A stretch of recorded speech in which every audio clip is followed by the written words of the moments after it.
तो हमारे अराउंड कुछ क्वांटिटी क्या होती है, स्केलर होती है, और कुछ क्वांटिटी वेक्टर होती है, राइट, वो हमने समझा था। फिर हम लोग आगे बढ़े, फिर हमने वेक्टर्स को डिटेल में समझना शुरू किया। सबसे पहले ये समझा कि अगर फिजिकल क्वांटिटी स्केलर भी होती है और वेक्टर भी होती है, तो अगर मेरे सामने दो क्वांटिटी आ जाए, एक ए और एक बी, और मुझे आइडेंटिफाई करना है दोनों में से स्केलर कौन सा है, तो फिर वो कैसे पता चलेगा, राइट। तो इसलिए आप लोग क्या करोगे, जो भी स्केलर है उसके ऊपर ऐसा, सॉरी, जो भी वेक्टर है उसके ऊपर ऐसा बार दोगे, एरो दोगे, है ना। तो अगर ऐसा साइन बनाया आपने तो समझ जाओ कि वो क्वांटिटी कौन सी है, ठीक, याद आ रहा है आपको। और अगर आपको इस वेक्टर क्वांटिटी का खाली वैल्यू चाहिए तो आप सिंपली क्या लिखोगे, ए मतलब उसका वैल्यू, मैग्नीट्यूड, या फिर ऐसे भी लिख सकते हो, समझा। सो this is the symbol for vector A, this is the symbol for magnitude of vector ए। ऐसे भी लिखो, ऐसे भी लिखो, दोनों में से कुछ भी लिखो, फर्क नहीं पड़ता, ठीक है। यहां तक क्लियर है। और क्या हमने सीखा कि वेक्टर को तो आप लोग सिंबल से डिनोट कर ही सकते हो, वेक्टर को आप लोग ग्राफिकली भी डिनोट कर सकते हो। कैसे डिनोट करेंगे, रे ड्रॉ करेंगे, है ना। तो रे का जो एरो रहेगा, एरो का जो डायरेक्शन रहेगा, या रे का जो डायरेक्शन रहेगा, तो जो डायरेक्शन रे का है वही डायरेक्शन वेक्टर का है। और रे की जो लेंथ है, रे की जो क्या है, लेंथ है, वो उस वेक्टर का मैग्नीट्यूड है, राइट। तो अगर मैं दो रे ऐसे ड्रॉ करूं तो यहां पे मैं क्या बोलूंगा कि ये पहला वेक्टर है और ये दूसरा वेक्टर है। तो दो वेक्टर है, ये दोनों का डायरेक्शन सेम है बट मैग्नीट्यूड अलग अलग है। इसका मैग्नीट्यूड ज्यादा है, ए का मैग्नीट्यूड ज्यादा है और बी का मैग्नीट्यूड कम है। रे की लेंथ अलग अलग है ना, अरे हाँ या नहीं। अच्छा, उसके अलावा सपोज एक वेक्टर ए बार है और ये वेक्टर बी बार है, इनके बारे में मैं क्या बोलूंगा, ऑलमोस्ट मैग्नीट्यूड सिमिलर है, देख रहे हो क्या। ओके, तो इनका मैग्नीट्यूड सेम है बट क्या डायरेक्शन सेम है, नहीं, राइट। तो इस तरीके से आप लोग वेक्टर को रिप्रेजेंट कर सकते हो। याद आया ये, तो ये एक और पॉइंट रिवाइज हो गया हमारा। और क्या सीखा था हमने पिछले लेक्चर में, टाइप्स ऑफ वेक्टर सीखे थे, है ना। तो वेक्टर का पहला टाइप क्या था, जीरो वेक्टर, ठीक है। जीरो वेक्टर कोई फिक्स वेक्टर है क्या, मतलब परमानेंटली कोई वेक्टर हमेशा जीरो ही रहता है, ऐसा पॉसिबल है, नहीं। किसी सिचुएशन में किसी कारण कोई वेक्टर क्वांटिटी क्या का मैग्नीट्यूड क्या हो सकता है, जीरो। किसी रीजन के कारण किसी वेक्टर क्वांटिटी का मैग्नीट्यूड क्या हो गया, जीरो हुआ, तो ऐसी वेक्टर को हम लोग क्या बोलेंगे, जीरो वेक्टर। एग्जांपल में मैंने तुम्हें बोला था, क्या बोला था बोलो, velocity of particle at rest. ऐसा पार्टिकल का वेलोसिटी जो कहां पे है, रेस्ट में। तो अगर पार्टिकल रेस्ट में है तो उसकी वेलोसिटी कितनी रहेगी, जीरो। तो फिर वेलोसिटी एक वेक्टर क्वांटिटी है और उसकी वैल्यू जीरो है, इसलिए उस सिचुएशन में वेलोसिटी को कौन सा वेक्टर बोलेंगे, जीरो वेक्टर। और भी एग्जांपल दे सकता हूं, फोर्स एक्ट हो रहा है 5 न्यूटन, इधर से भी 5 न्यूटन, इधर से भी 5 न्यूटन, या फिर वैल्यूज लिख ही नहीं रहा हूं, एक मिनट, एरो ड्रॉ किए है ना, वैल्यू लिखने की क्या जरूरत है। इधर से फोर्स एक्ट किया F21, इधर F2, अगर आप क्या होगा तो F3 मैग्नीट्यूड ऑलमोस्ट सिमिलर हो गया और अपोजिट है, तो फिर इधर मैग्नीट्यूड जो है वो ऑलमोस्ट सिमिलर है और डायरेक्शन एक दूसरे के अपोजिट है, तो दोनों एक दूसरे को बैलेंस करेंगे, सब्ट्रैक्ट हो जाएंगे। बैलेंस करना मतलब क्या होना, सब्ट्रैक्ट होना। तो अगर इसका मैग्नीट्यूड 10 न्यूटन है तो इसका भी कितना रहेगा, 10 न्यूटन, तो 10 माइनस 10 जीरो। अगर इसका मैग्नीट्यूड 5 है तो ये भी ऑलमोस्ट उतना ही है 5, क्योंकि दोनों का लेंथ सिमिलर है, डायरेक्शन ऑपोजिट है। तो फिर ये चारों एक दूसरे को कैंसिल आउट करते हैं, ये दोनों एक दूसरे को कैंसिल आउट करेंगे, ये दोनों एक दूसरे को कैंसिल आउट करेंगे, और यहाँ पे नेट फोर्स कितना आ जाएगा बोलो, नेट फोर्स जीरो आएगा। तो इस केस में तुम्हारा फोर्स वेक्टर क्या हो गया, जीरो वेक्टर। फोर्स वेक्टर क्या हो गया, जीरो वेक्टर। क्यों, क्योंकि टोटल फोर्स कितना निकल के आया आपको, जीरो निकल के आया। तो मेरा पॉइंट उस लेक्चर में भी यही था कि कोई भी वेक्टर परमानेंटली जीरो नहीं होता, किसी कारण उस सिचुएशन में उस वेक्टर का मैग्नीट्यूड क्या हो जाता है, zero. That is why we call that vector as a zero vector. ठीक, आगे बढ़ते हैं। नेक्स्ट सेकेंड टाइप क्या था, रिजल्टेंट वेक्टर। ओके, तो जब हमारे पास 2 से 3 वेक्टर है, उनका हमने टोटल इफेक्ट कैलकुलेट किया, वो 2 से 3 वेक्टर का क्या कैलकुलेट किया, टोटल इफेक्ट। और वो टोटल इफेक्ट एक वेक्टर से इक्वल आया, तो वो तीन वेक्टर का इफेक्ट, टोटल इफेक्ट अगर एक अकेला वेक्टर दे रहा है तो वो सिंगल वेक्टर जो तीनों का इफेक्ट दे रहा है, वो सिंगल वेक्टर जो है वो तीनों का इफेक्ट दे रहा है, उस सिंगल वेक्टर को हम लोग क्या बोलेंगे? Resultant vector. क्या बोलेंगे? और जो रिजल्टेंट वेक्टर है जिसको वो तीनों ने बनाया, तो वो तीनों उसके क्या रहेंगे? कंपोनेंट्स रहेंगे। क्या रहेंगे? Components, components, components, right. Example में मैंने कुछ ऐसा बोला था, एक बॉक्स है, अच्छा यहां पे एक फोर्स है 10 न्यूटन का, यहां पे एक फोर्स है 2 न्यूटन का, और यहां पे एक फोर्स है 15 न्यूटन का। तो 10 प्लस 12 प्लस ये कितना हुआ? 15, तो 27 हुआ। तो अगर मैं तीन फोर्स लगाने की बजाय अगर एक ही फोर्स लगाता बॉक्स के ऊपर, कितने न्यूटन का बोलो? 27 न्यूटन का, तब भी इफेक्ट वही होता। ये तीनों का इफेक्ट ये अकेला देगा कि नहीं देगा? देगा। तो ये अकेला इन तीनों का क्या हुआ? रिजल्टेंट। तो 27 Newton is resultant of Newton, 2 Newton and 15 Newton. ठीक। और 10 न्यूटन, 2 न्यूटन और 15 न्यूटन ये तीनों मिलके ये बना है ना, तो ये तीनों उसके क्या रहेंगे? कंपोनेंट्स। इन तीनों का ये रिजल्टेंट, इन तीनों का ये, और रिजल्टेंट इन तीन ये सॉरी, और ये रिजल्टेंट के ये तीनों कंपोनेंट्स। तो मिला के एक ही वेक्टर बना है, तो उस एक वेक्टर को रिजल्टेंट बोलते हैं, उनको क्या बोलते हैं? कंपोनेंट्स बोलते हैं। तो हम लोग क्या बोलेंगे? 10 newton, 10 newton of are components of what? 27 newton, right. और 27 न्यूटन उनका क्या है? रिजल्टेंट है, क्योंकि तीनों का मिला के 27 हुआ है। दिमाग में जा रहा है क्या? तो ये हमने पढ़ा था सेकेंड टाइप, याद आ रहा है तुमको? ओके, थर्ड टाइप बताओ फिर। Equal vectors. ओके, क्या थे इक्वल वेक्टर्स? तो हमारे पास दो वेक्टर थे जिनका टाइप क्या होना चाहिए? सेम।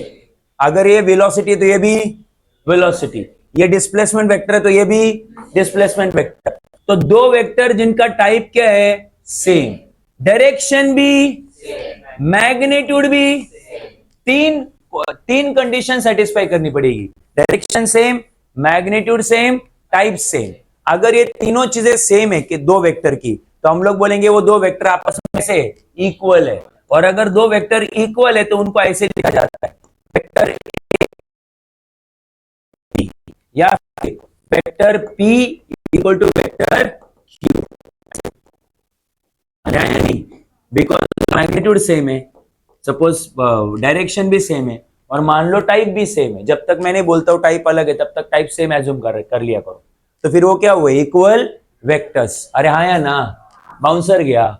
उसके बाद क्या सीखा? Negative vectors. क्या सीखा? हाँ। सो निगेटिव वेक्टर में डायरेक्शन अलग अलग नहीं, पूरा बोल। टाइप सेम, टाइप मैग्नीट्यूड भी, बस डायरेक्शन डिफरेंट नहीं, ऑपोजिट। ऑपोजिट। तो सपोज मेरे पास एक वेक्टर है पी बार, है ना, और दूसरा वेक्टर है क्यू बार। मान लो ये भी वेलोसिटी, ये भी वेलोसिटी, तो अगर आप देखोगे तो दोनों का मैग्नीट्यूड सेम है और टाइप तो है ही सेम, क्योंकि मैंने वेलोसिटी बोला है। बस क्या ऑपोजिट है? डायरेक्शन। एक नॉर्थ ईस्ट में है ना, याद है कि नहीं? ये नॉर्थ है, ये ईस्ट, साउथ है, और ये वेस्ट है। तो ऐसा मतलब क्या हुआ? नॉर्थ ईस्ट ना, तो ये भी नॉर्थ ईस्ट में है, और ये कहां है? South east, south west, south west, south west, right. मतलब दोनों का डायरेक्शन एक दूसरे के से अपोजिट है, राइट। तो फिर हम बोलेंगे कि vector P bar is negative of Q bar. Vector P bar is negative of vector Q bar. इस माइनस का मतलब क्या है? इस माइनस का मतलब ये है कि दोनों वेक्टर की डायरेक्शन एक दूसरे के अपोजिट है। You can simply write bar is negative of P bar. Negative मतलब अगेन एक दूसरे के अपोजिट। अभी मैं नहीं समझा, क्लियर है ये? श्योर है?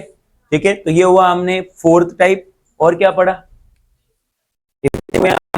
चलो आगे बढ़ते थे।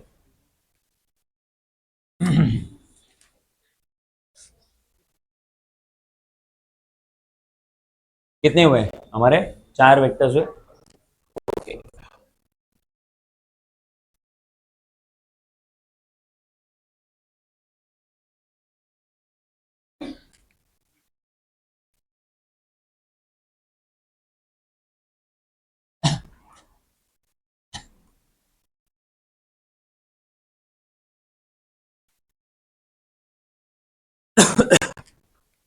नेक्स्ट नेक्स्ट इज को इनिशियल वेक्टर्स एंड को टर्मिनल वेक्टर्स। मैं दोबारा बोलूंगा, टेक्स्ट बुक में ढूंढते मत बैठना कि ये कहाँ है, राइट? तुम थोड़ा एंट्रेंस मिक्स पढ़ रहे हो, ठीक है? तो जो भी पॉइंट तुमको टेक्स्ट बुक में नहीं दिखेंगे, समझ जाना मैंने इसलिए पढ़ाए होंगे क्योंकि वो सीईटी, जेई और नीट के लिए इंपॉर्टेंट है, ठीक है? सो ध्यान देते रहना अभी, और मेरा फ्लो फॉलो करो, कोई दिक्कत नहीं होगी। को इनिशियल वेक्टर्स, तो नाम में को का मतलब सेम, इनिशियल मतलब स्टार्ट। तो जिन वेक्टर्स का स्टार्टिंग पॉइंट सेम है, सच वेक्टर्स आर कॉल्ड एज को इनिशियल। मान लो एक पॉइंट ओ है और पॉइंट ओ से एक शुरू होने वाला एक फोर्स है या वेक्टर है, ये पहला वेक्टर है और ये दूसरा वेक्टर है। तो दोनों वेक्टर का, मैंने ये नहीं बोला कि दोनों का मैग्नीट्यूड सेम है, मैंने ये भी नहीं बोला कि दोनों का डायरेक्शन सेम है, मैंने एक ही चीज बोली कि दोनों स्टार्ट एक पॉइंट से हो रहे, राइट? अच्छा, एक और चीज, दो वेक्टर, वेक्टर जहां से शुरू होता है उसको बोलते हैं टेल, और जिस तरफ वो जा रहा है that is called as head. So this is tail of vector, this is head of vector. State board में इसको बोलते हैं इनिशियल पॉइंट और इसको बोलते हैं टर्मिनल पॉइंट, ओके, या एंडिंग पॉइंट, व्हाटएवर। अच्छा, अगेन ये दूसरा वेक्टर, ये क्या हुआ उसका टेल, और ये क्या हुआ दूसरे वेक्टर का हेड। अच्छा, एनीवेज पॉइंट मेरा ये है कि दो वेक्टर अगर एक पॉइंट से शुरू हो रहे तो ऐसे दो वेक्टर को क्या बोलेंगे? को इनिशियल वेक्टर। अब बात करते हैं टर्मिनल वेक्टर्स की। टर्मिनल मतलब एंड होना, तो को का मतलब सेम, तो सेम पॉइंट पे अगर एंड हो रहे हैं तो उसको क्या बोलते हैं? को टर्मिनल वेक्टर्स। तो देखो, सपोज एक वेक्टर है, ये दूसरा वेक्टर है, दोनों पॉइंट एक ही पॉइंट, दोनों वेक्टर एक ही पॉइंट पे एंड हो रहे हैं, right? So such vectors A and B bar are called as co-terminal vectors because they are ending at one point, and F1 F2 bar are called co-initial vectors because they are starting from same point. गया दिमाग में? Okay, so when two vectors starts from same point, then such vectors are called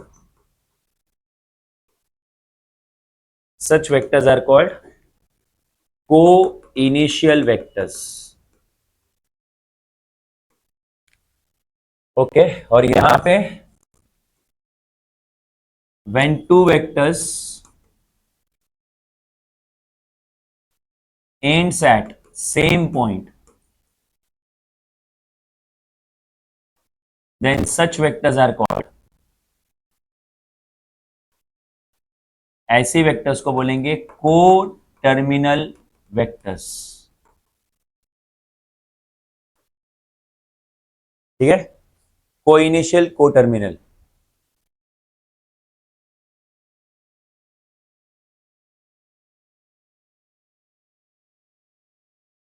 tiger जिंदा है? हाँ?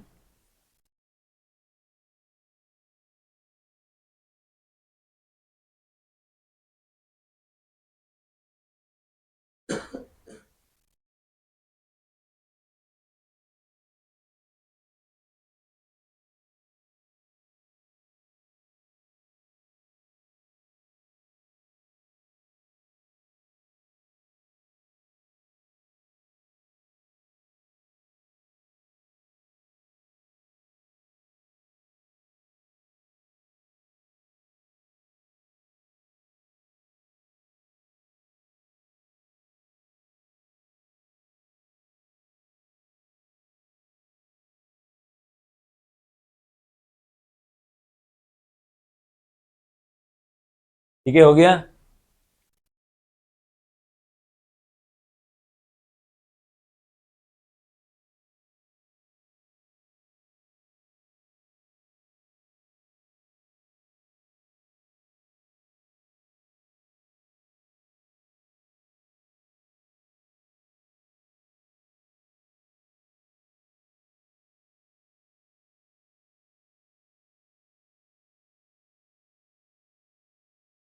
हुआ कि नहीं? चलो आगे बढ़ते हैं। नेक्स्ट जो आपको सीखना है दैट इज, कितने हुए? 6 हुए? 7, को प्लेनर वेक्टर्स।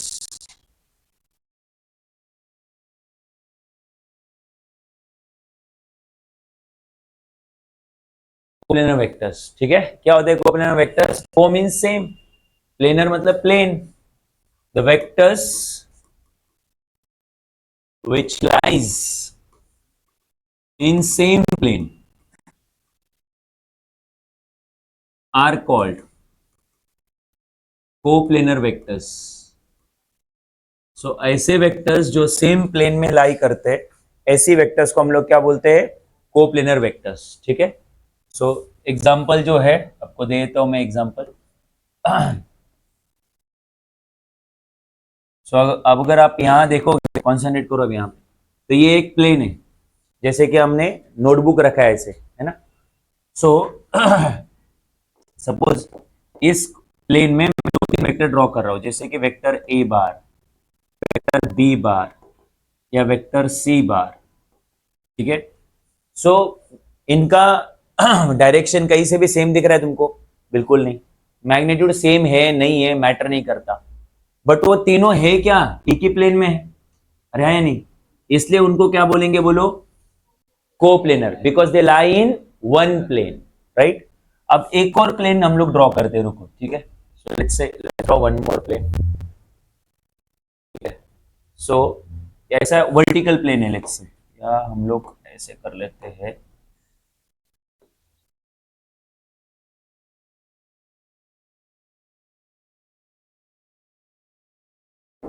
ओके। ये एक प्लेन है अभी यहाँ पे, ओके। तो इस प्लेन में मैंने एक और वेक्टर, मैंने कुछ वेक्टर्स ले लिए, सपोज लेट्स से मैंने यहाँ पे लिया पी बार, इधर लिया क्यू बार, इधर लिया आर बार।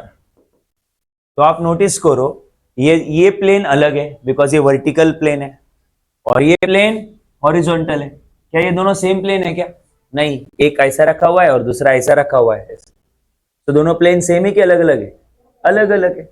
तो बट ये तीनों वेक्टर एक ही प्लेन में आए हैं, और ये तीनों वेक्टर एक ही प्लेन में है, तो ये तीन कोप्लेनर है, ये तीन भी कोप्लेनर है। बट मैं अगर ये बोलूं कि पी बार और सी बार कोप्लेनर है, क्या ये ट्रू है? पी बार और सी बार कोप्लेनर, ये ट्रू है क्या? नहीं, क्योंकि पी बार का प्लेन वर्टिकल है और क्यू बार का, सी बार का प्लेन कैसा है? हॉरिजॉन्टल है, राइट। तो P bar, Q bar, are bar coplanar हो सकते हैं, ए बार, बी बार, सी बार कोप्लेनर हो सकते हैं, बट पी बार और सी बार या पी बार और ए बार या पी बार और बी बार ये क्या नहीं हो सकते? कोप्लेनर नहीं हो सकते। मतलब इनको इनके साथ कोप्लेनर नहीं बोल सकते। अरे हाँ या ना? ये आपस में कोप्लेनर है, ये आपस में कोप्लेनर है, बिकॉज इनका प्लेन सेम है, इनका प्लेन सेम है, इनका प्लेन सेम है, बट इनका और इनका प्लेन क्या नहीं है? सेम नहीं है। दिमाग में जा रहा है ये? ओके। अब ध्यान देना मैं क्या बोल रहा हूं, ठीक से सुनना अभी जो बोल रहा हूं। सपोज मैंने एक और प्लेन लिया, ठीक है, और इधर ड्रॉ किया लेट्स से टी बार, और इधर ड्रॉ किया सपोज एस बार। अब बताओ, टी बार और एस बार कोप्लेनर है कि नहीं? टी और एस, टी बार और ए बार कोप्लेनर है क्या? हाँ, कोप्लेनर है। ये भी हॉरिजॉन्टल प्लेन है, ये भी हॉरिजॉन्टल प्लेन है, ठीक है। नाइन्थ में थोड़ा ध्यान देके पढ़ना चाहिए था, तो बोले कोरोना आ गया था। क्या होता है, जो पैरेलल प्लेन होते हैं वो सेम होते हैं, जो प्लेन क्या होते हैं? पैरेलल होते हैं, उनको क्या लिया जाता है? सेम लिया जाता है, ठीक है। तो ये इससे क्या पैरेलल ही है दोनों प्लेन, समझा? इसलिए ये आपस में क्या हुए बोलो? Coplanar, because parallel plane mean same plane. दिमाग में जा रहा है? या फिर ऐसे समझो, ये हॉरिजॉन्टल, ये भी क्या है? So therefore their plane is what? Same. So they are coplanar. Although they are looking in different, मतलब ड्रॉ करते टाइम तुमको दो डिफरेंट प्लेन लग रहे हैं, बट दोनों हॉरिजॉन्टल है, दोनों पैरेलल है। प्लेन है, प्लेन, वेक्टर नहीं। मैं तो टी बार को भी कोप्लेनर बोल दूंगा बी बार के साथ। क्या दोनों का डायरेक्शन सेम है क्या? नहीं, बट दोनों का प्लेन एक दूसरे से कैसा है? पैरेलल है। तो प्लेन अगर पैरेलल है तब भी क्या होंगे? Same plane. सेम प्लेन मतलब कोप्लेनर। अरे आया ना? ओके, तो आप समझ में आया कौन किसके साथ प्लेन में नहीं हो सकता? ये कोप्लेनर नहीं हो सकते, ये कोप्लेनर नहीं हो सकते, बट ये क्या होंगे? कोप्लेनर, क्योंकि उनका प्लेन आपस में क्या है? पैरेलल है, ठीक। तो मैं इधर लिख,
हो गया?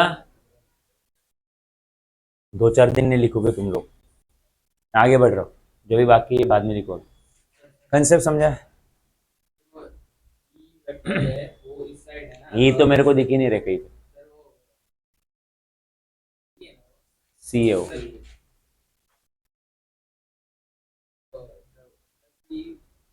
डायरेक्शन में अगर ऊपर के प्लेन में वो उस डायरेक्शन में गया तो वो सेम प्लेन हो जाएगा। ये वैसे भी वो डायरेक्ट तू तू क्या देख रहा है भाई? ये दोनों प्लेन सेम है कि अलग अलग है? सेम है, तो फिर वो डायरेक्शन का क्या मैटर करता है? को प्लेनर में डायरेक्शन मैटर ही नहीं करता। को प्लेनर में क्या सेम होना चाहिए? हाँ। तो अभी मान ले कि नोटबुक है और इस नोटबुक के पेज के ऊपर मैंने लाइन ड्रॉ कर ली, इधर कर ली, लाइन नहीं सॉरी एरो, ये इधर करूँ इधर करूँ इधर करूँ इधर करूँ इधर करूँ, ठीक है? खड़ा रहे भाई। हाँ, वो योगा कर रहे हो, रहने दो, उसको मत देखो। सो ये जो वेक्टर्स आप देखोगे तो ये सब रेज है, मतलब वेक्टर्स है ये। क्या इनकी डायरेक्शन सेम है? बट है तो एक ही पेज पे ना। और पेज जो होता है वो प्लेन प्लेन होता है कि नॉन प्लेन होता है? It's a plane shape. तो इन सारे वेक्टर्स को क्या बोलेंगे? कोप्लेनर। तो कोप्लेनर में डायरेक्शन देखते ही नहीं है, टाइप भी नहीं देखते, डायरेक्शन भी नहीं देखते, और खाली क्या देखते हैं? प्लेन देखते हैं। प्लेन सेम है कि नहीं, समझा गया? प्लेन सेम है तो क्या हुए? कोप्लेनर। अब पता नहीं तेरे माइंड में और क्या डाउट है? डायरेक्शन को क्यों देख रहा है? मुझे लगा कि वो 8 घंटा तो उधर जाता है ना एग्नल में, उधर तेरे को पागल बना के भेजते थे, तेरे ऊपर अलग अलग एक्सपेरिमेंट करते फिर मेरे पास भेज देते। हाँ भाई साधु, तपस्या करेगा? नहीं ना? अब और करेगा ना, ध्यान देना भाई, बैठ जा। ओके, हो गया? डाउट है? कोप्लेनर वेक्टर समझ में आए? ओके, आगे बढ़ते हैं। नेक्स्ट। अब सबसे इंपॉर्टेंट वेक्टर सिखाने जा रहा हूं। कितने हुए? 8 हो गए? 9।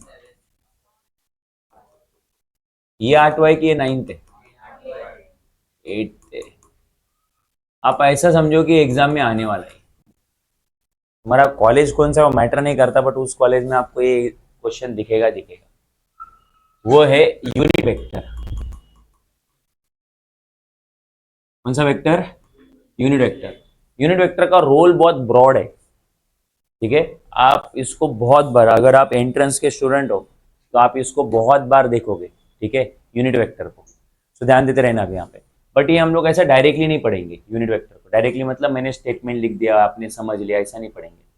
तुम ध्यान देते रहना अभी यहाँ पे। तो मेरे पास एक वेक्टर है, तो ये एक वेक्टर है, ठीक है, और इस वेक्टर का मैंने नाम रखा ए बार। और मैं तुमसे पूछता हूं कि इस वेक्टर का मैग्नीट्यूड कितना है नंबर में? नंबर में, हाँ। अच्छा, नंबर में नहीं पूछा तो आप मुझे पैसे बता सकते हो कि सर ये इसका लेंथ देखो कितना है, जितना इसका लेंथ रहेगा वो उसका मैग्नीट्यूड रहेगा। अरे हाँ या नहीं? बट मैंने पूछा नंबर में बताओ कितना है, ठीक है? तो तुम क्या करोगे? ध्यान देते रहना भी यहाँ पे। तो मैं तुम्हें एक आइडिया देता हूं इसका मैग्नीट्यूड मेजर करने का। आप क्या करो, उसके अलोंग एक यूनिट वेक्टर ले लो। उसके अलोंग क्या ले लो? एक यूनिट वेक्टर। तुम बोलोगे सर यूनिट वेक्टर क्या होता है? तो वही तो हमें सीखना है। क्या होता है unit vector? A vector whose magnitude, लिखो मत, इसको समझना है पहले। A vector whose magnitude 1 unit. A vector whose magnitude is 1 unit. तुम बोलोगे सर 1 के आगे आपने यूनिट क्यों लिखा? ठीक है, मतलब खाली यूनिट क्यों लिखा, ऐसा बताया क्यों नहीं? 1 कितना, मतलब 1 metre, 1 metre per second, 1 Newton. तो मैं बोलूंगा ये वेक्टर स्पेसिफाइड नहीं है। अगर ये वेक्टर फोर्स वेक्टर है, क्या है मतलब उसका टाइप अगर फोर्स है, वो क्वांटिटी अगर फोर्स है तो वो 1 न्यूटन रहेगा। अगर वो क्वांटिटी वेलोसिटी रहेगी तो वो 1 मीटर पर सेकेंड रहेगा। वो क्वांटिटी अगर डिस्प्लेसमेंट होगा तो ये 1 मीटर होगा। तो यूनिट तो मैं तभी बता पाऊंगा ना कि वो किस क्वांटिटी को रिप्रेजेंट कर रहा है। अरे हाँ या नहीं? जब तक वो क्वांटिटी कौन सी है वो अगर स्पेसिफाइड नहीं है तब तक यूनिट भी स्पेसिफाइड होता है नहीं है। अच्छा, बट वैल्यू स्पेसिफाइड है। वैल्यू कितनी बोलो? 1। तो ऐसा वेक्टर जिसका मैग्नीट्यूड कितना है बोलो? 1। तो वापस से इधर आ जाओ। मेरे पास गिवन वेक्टर कौन सा है? ए बार। और मैंने यहां पे एक यूनिट वेक्टर ले लिया है। अच्छा, यूनिट वेक्टर का सिंबल ऐसा होता है, जैसे आप लोग यूनिट वेक्टर के लिए कुछ भी सिंबल यूज करो, बस ऊपर कैप दे देना। ऊपर क्या दे देना? कैप। मतलब अगर इधर एन यूज करो, के यूज करो, जे यूज करो, तुम्हें जो यूज करना है करो, ठीक है। लेटर कुछ भी यूज करो, बस ऊपर क्या देना बोलो? कैप। कि उससे ये पता चलता है कि ये जो भी वेक्टर है इसकी वैल्यू निकालोगे तो वो कितनी आने वाली है? 1। ठीक। अब बताओ, वापस से बोलो। ये जो यहां से यहां तक की जो लेंथ रहेगी, सबको पता है length of vector, sorry length of रे, इस रे का जो लेंथ होता है वो आपका मैग्नीट्यूड होता है, बराबर है। और मैंने तुम्हें क्या बोला? ये यूनिट वेक्टर है और यूनिट वेक्टर का मैग्नीट्यूड कितना होता है बोलो? मतलब ये है कितना?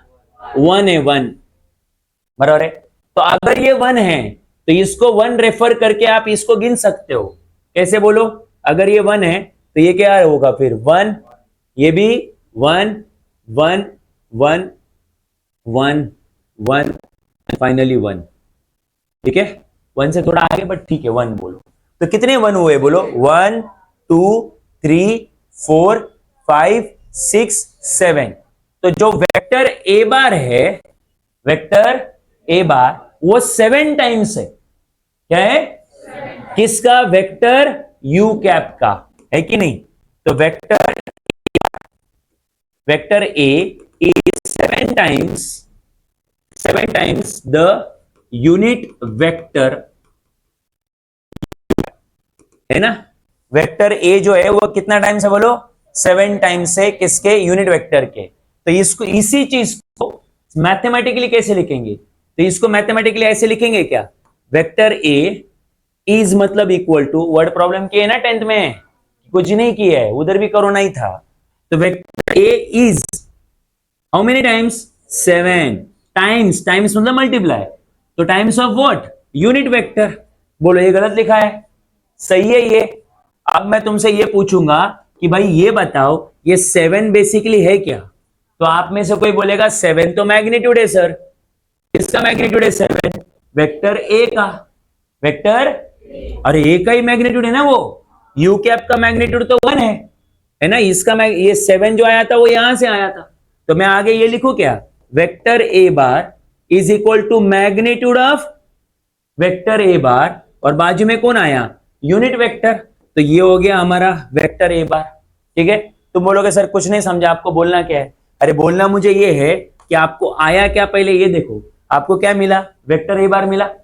हर वेक्टर के पास क्या होता है? आप लोग कल से, मतलब लास्ट लेक्चर से इसको पढ़ रहे हो। वेक्टर क्वांटिटी क्या होती है? जिसके पास मैग्नीट्यूड भी होता है और जब मैं वेक्टर को मैग्नीट्यूड और डायरेक्शन दोनों लिखूंगा तो वो कंप्लीट हो जाएगा। तो अब देखो यहां पे आ गया है ना, वेक्टर ए बार का क्या आ चुका है? मैग्नीट्यूड, है ना। और इधर ये जो है वो क्या आ चुका है? डायरेक्शन, बराबर है। तुम बोलोगे सर हमें नहीं समझा, ये डायरेक्शन है। सिंपल है भाई, यहां तक समझ में आया क्या? बराबर है। अब आप लोग अपनी वेक्टर की जो समझ है वो अप्लाई करो हर वेक्टर के। ये क्या है? ये गिवन वेक्टर है। ये क्या है? ये गिवन वेक्टर। आगे सुनना, ये क्या है? उस गिवन वेक्टर का क्या है? Magnitude. Magnitude of given vector. So given vector का सामने मैग्नीट्यूड लिखा है।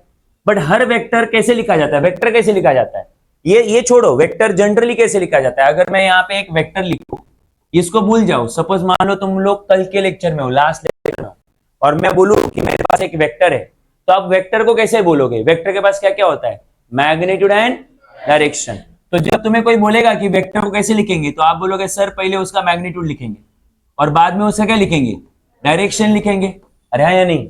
अब इस लॉजिक को यहां पे अप्लाई करो। तो मेरे पास एक वेक्टर आया है, सामने उसका क्या है? तो बचा हुआ उसका क्या रहेगा? डायरेक्शन, क्योंकि वेक्टर के पास मैग्नीट्यूड होता है। और तो देयरफॉर यूनिट वेक्टर बेसिकली क्या देता है? डायरेक्शन देता है। क्या देता है? डायरेक्शन। तो अभी यूनिट वेक्टर में मैं दूसरा पॉइंट लिखूंगा। क्या है यूनिट वेक्टर में दूसरा पॉइंट?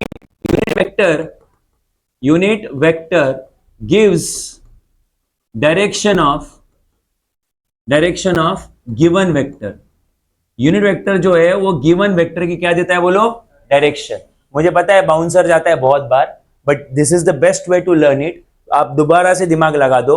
बोलो मेरे पास क्या था, एक वेक्टर ए बार था. ओके, तो मैंने वो वेक्टर देखा, फिर मैंने क्या लिया, एक यूनिट वेक्टर उसी के डायरेक्शन में, उसी डायरेक्शन में एक यूनिट वेक्टर लिया. ओके चल, यूनिट वेक्टर क्या होता है, जिसका मैग्नीट्यूड कितना हो, 1 हो. तो अब मुझे पता है ये कितना यूनिट है, 1 यूनिट है. तो इसको 1 यूनिट लिया और फिर इसको गिन लिया, बिकॉज मुझे 1 क्या होता है पता चल गया. तो 1 होता है इतना, इसको 1 बोलेंगे. तो ये 1 2 3 4 5 6 एंड फाइनली वी गॉट 7. तो हमें इसको रेफर करके पता चल गया कि वेक्टर ए बार जो है वो इसके कितने टाइम्स है, 7 टाइम्स. तो मैंने लिख दिया उसको. और जब मैंने तुमसे ये पूछा कि 7 क्या है, तो आप बोला सर 7 इस रे की लेंथ है. सर 7 इस रे की क्या है, लेंथ. बट सबको पता है रे की लेंथ मतलब वेक्टर का मैग्नीट्यूड. तो फिर ये बेसिकली वेक्टर ए बार का क्या हुआ, मैग्नीट्यूड. तो उस 7 के जगह पे मैग्नीट्यूड ऑफ ए बार लिखा. अब मैंने इसको छोड़ दिया. अब मैं गया वेक्टर की डेफिनेशन पे. वेक्टर की डेफिनेशन क्या बोलती है कि अगर मेरे पास एक वेक्टर है तो उसके पास क्या क्या होता है बोलो, मैग्नीट्यूड एंड. तो मैग्नीट्यूड तो इधर दिखा हुआ है, बट ये उस लॉजिक से ये पता चला कि ये किसकी जगह पे है.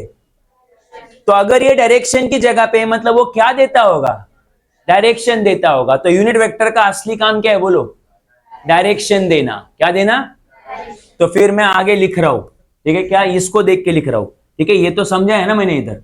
तो मैं लिखूंगा गिवन वेक्टर, गिवन वेक्टर के सामने क्या लिखूंगा बोलो, magnitude of given vector, magnitude of given vector. यहां से देख रहा हूं मैं. और मल्टीप्लाई में क्या रहेगा बोलो, नहीं मल्टीप्लाई में यूनिट वेक्टर रहेगा. क्या रहेगा, यूनिट वेक्टर. हाँ डायरेक्शन रहेगा वो मैं बोलूंगा ना आगे.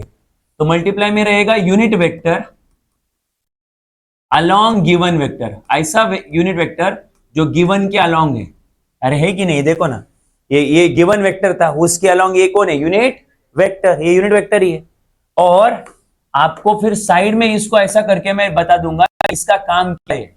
इसका काम है direction, to give, it gives direction of given vector. वो डायरेक्शन के जगह पे आया है मतलब वो डायरेक्शन देगा, राइट. तो इस तरीके से कॉन्सेंट्रेट करना, इस तरीके से मुझे यूनिट वेक्टर का काम पता चल गया. ओके, अब आगे सुनना. अगर मुझे अभी यूनिट वेक्टर का फॉर्मूला चाहिए, किसका फॉर्मूला चाहिए, जस्ट यूनिट वेक्टर का फॉर्मूला चाहिए. तो उसके साथ जो भी मल्टीप्लाई में वो इधर आया तो डिवाइड में हो जाएगा. तो फिर आगे नेक्स्ट स्टेप में लेफ्ट में कौन है बोलो, गिवन वेक्टर. लेफ्ट में कौन है, गिवन वेक्टर. ये इधर मल्टीप्लाई में है, ये देखो ना मल्टीप्लाई में है कि नहीं है. अच्छा ये वाला पार्ट मल्टीप्लाई में, इधर आया तो डिवाइड में. तो given vector upon magnitude of, जल्दी बोलो, given vector, magnitude of given vector is equal to, सामने कौन बचा, सही बोला, यूनिट अलोंग गिवन वेक्टर. चलो अब इसको मैथमेटिकल फॉर्म में लिखते हैं. मान लो गिवन वेक्टर p बार है लेट्स से, या a बार है, क्योंकि बार बार सिंबल चेंज करना भी अच्छा नहीं. तो मान लो गिवन वेक्टर को बोलो a बार. तो नीचे उससे क्या आएगा, मैग्नीट्यूड. क्या आएगा, तो जाके मुझे क्या मिलेगा, unit vector along given vector, मतलब a बार के अलोंग यूनिट वेक्टर मिलेगा. तो मैं लिख यूनिट वेक्टर अलोंग a बार. उसका सिंबल मैं क्या लूंगा, कुछ भी ले लो, यू कैप ले लो, एन कैप ले लो, बस कैप लेना, बस इतना याद रखना. तो इस तरीके से हमने यूनिट वेक्टर का फॉर्मूला बना लिया, बराबर है. बट इंपॉर्टेंट क्या है, इंपॉर्टेंट ये है कि यूनिट वेक्टर क्या होता है, ऐसा वेक्टर जिसका मैग्नीट्यूड कितना है, 1 यूनिट. ये तो बुकिश डेफिनेशन है, मतलब बुक ने जो हमें बताया वो ये बताया, अरे है नहीं, उसके आगे हमने दिमाग लगाया कि अगर ये 1 है तो 1 के साथ कंपेयर करके मुझे किसी भी गिवन वेक्टर का क्या मिलेगा, मैग्नीट्यूड. तो आगे का दिमाग हमने लगाया, हमने इसको पढ़ा और आखिर में हमें ये समझा कि यूनिट वेक्टर किसके जगह पे आता है, डायरेक्शन के जगह पे आता है. मतलब वो क्या देता होगा, डायरेक्शन देता होगा. तो दूसरा पॉइंट हमने लॉजिक से लिखा कि यूनिट वेक्टर क्या देता है, डायरेक्शन. किसका डायरेक्शन देता है, गिवन वेक्टर का, है ना.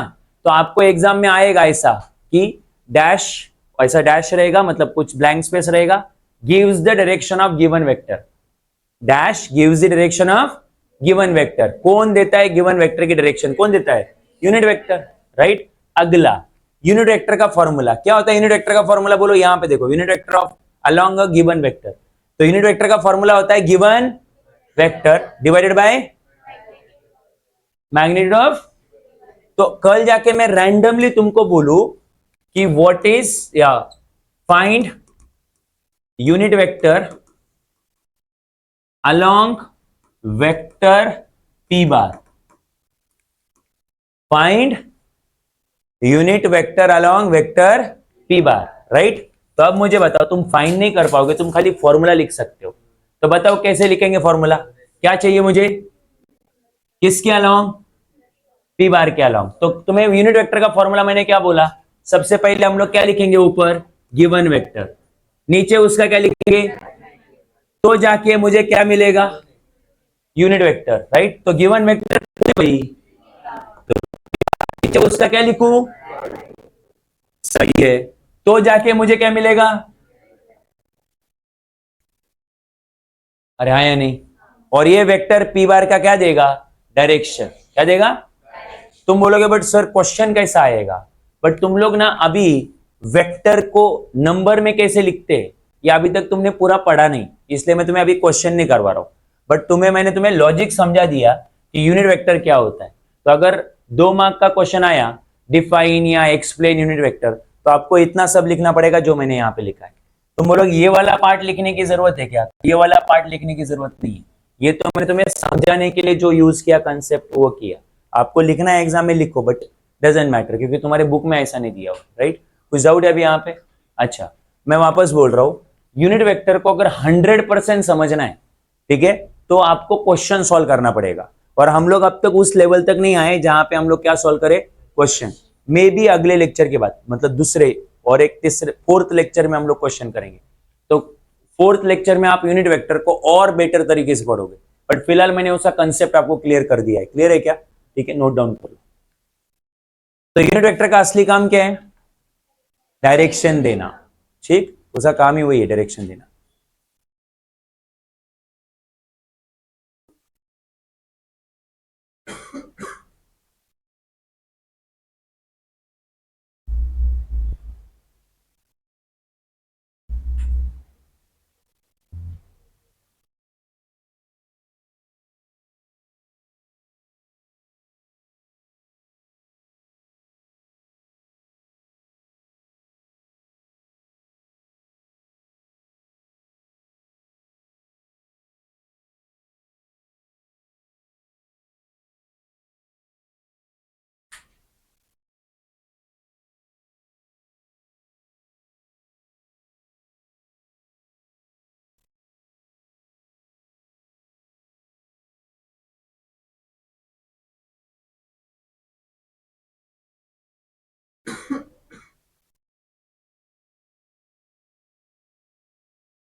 वापस आएगा ना?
बोलो हो गया?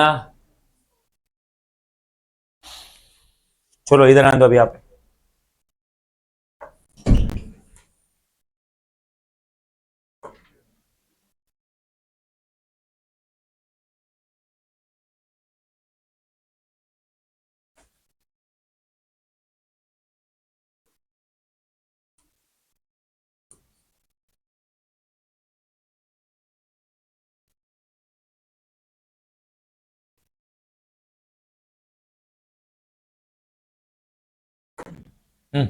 तो आपके सामने जो ड्रॉ किया मैंने, इसको हम लोग बोलते हैं 3 डायमेंशनल कोऑर्डिनेट सिस्टम। क्या बोलते हैं?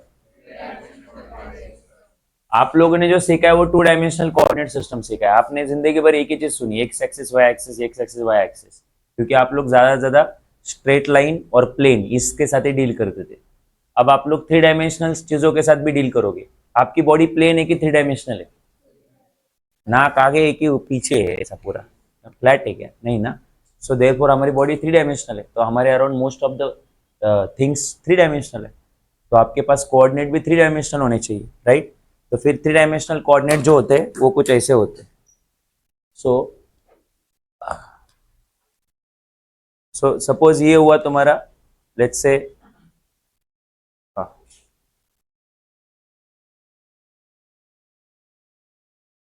एज्यूम कर लो ये हुआ तुम्हारा जेड एक्सिस, ये हुआ तुम्हारा एक्स एक्सिस, ये हुआ तुम्हारा वाई एक्सिस।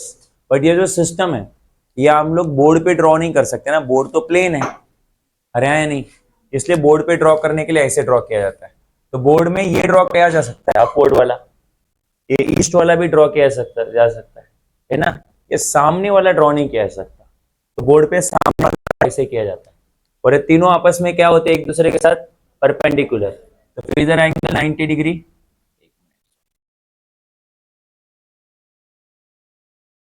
इधर एंगल 90 डिग्री, इधर भी 90 डिग्री, इधर भी 90 डिग्री। अगर इस रूम में ये सिस्टम देखना है तो कुछ बहुत सिंपल है। ये रूम का जो हाइट है वो मान लो जेड एक्सिस है, इस रूम का जो लेंथ है वो मान लो एक्स एक्सिस है, दोनों एक दूसरे को परपेंडिकुलर है ना। ये लाइन और ये सीधी लाइन परपेंडिकुलर है कि नहीं? और इस रूम का ब्रेड्थ देखो, ये रूम का ब्रेड्थ है, रहे कि नहीं? तो ये लाइन और ये लाइन तीनों एक दूसरे को कैसे है? परपेंडिकुलर, ऐसे।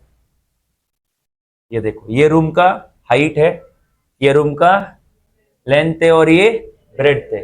समझा कि नहीं समझा? तो रूम भी तो 3 डायमेंशनल है। रूम भी क्या है ये? 2 डायमेंशनल रूम है। ओके, सो सपोज मैं इसको बोल रहा हूँ एक्स एक्सिस, इसको बोल रहा हूँ वाई एक्सिस, बोल रहा हूँ जेड एक्सिस, ठीक है? तो अब मुझे बताओ इसके पास लेंथ है कि नहीं?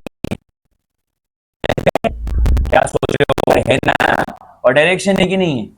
तो वो एक वेक्टर हो गया, ये भी एक वेक्टर हो गया, ये भी एक वेक्टर हो गया। और हर वेक्टर की डायरेक्शन कौन देता है? Unit vector. कौन देता है? तो फिर जब कभी भी मैं पूछूंगा कि एक्स एक्सिस की डायरेक्शन क्या है, तो आप ऐसा right left upward downward east west north ये सब नहीं बताओगे, आप वो बताओगे जो मैं तुम्हें बोल रहा हूं। तुम एक्स एक्सिस का यूनिट वेक्टर बताओगे। तो एक्स एक्सिस के अलोंग जो यूनिट वेक्टर होता है उसको हम लोग आई कैप लेते हैं, फिक्स है, परमानेंट। जो यूनिट वेक्टर एक्स एक्सिस के अलोंग होता है वो कौन होता है? आई कैप, फिक्स है हमेशा। तुम बोलोगे मैं कल जाके जे कैप लूँ, चलेगा क्या? नहीं, आई कैप ही लेना है, ठीक। वाई एक्सिस के अलोंग जो यूनिट वेक्टर है वो भी फिक्स है, वो कौन है? J cap. और जेड एक्सिस के अलोंग यूनिट वेक्टर फिक्स है, वो है ए कैप, राइट? तो अब बताओ, what is the direction of x axis? You will say I cap. What is direction of z axis? And what is direction of y axis? Now what is the direction of negative x axis? Negative x axis की direction, negative x axis की direction, हाँ minus, हाँ बराबर, बोलना फिर। है क्या है? माइनस जे कैप। जे कैप से इतना प्यार है क्या तुम लोगों को? ये देखो, इधर ध्यान दो, इधर ध्यान दो।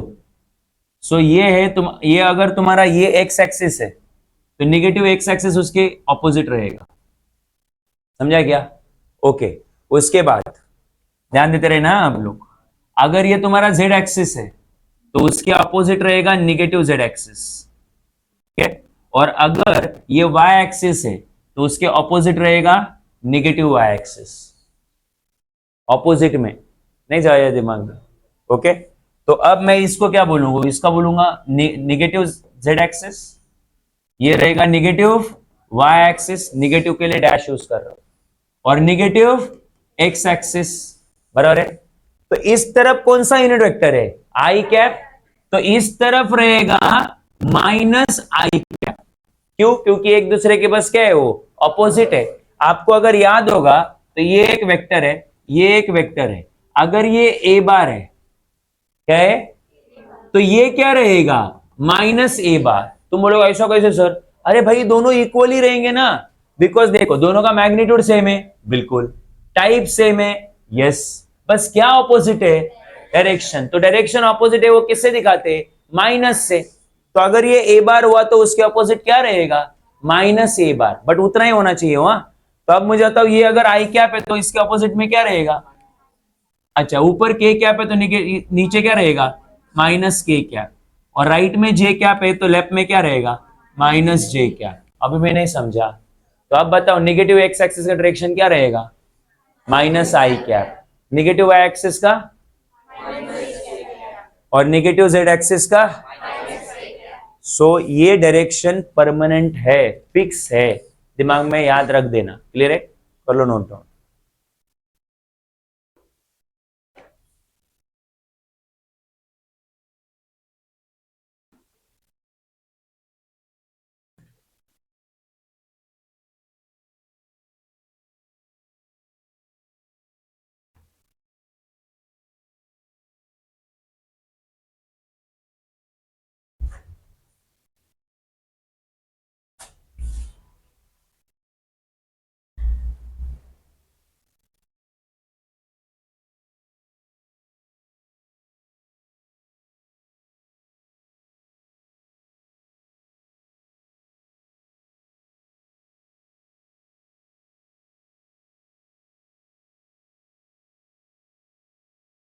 पहले एक्स वाई जेड ड्रॉ करती, फिर नेगेटिव ड्रॉ करती, अब खेल उसके साथ।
बट कोई किसी को रिप्लेस इधर बैठे हैं,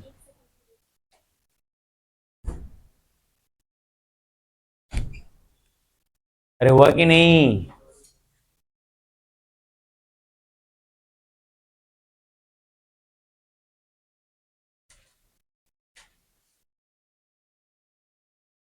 इतना क्या डेंजर है, सिंपल है।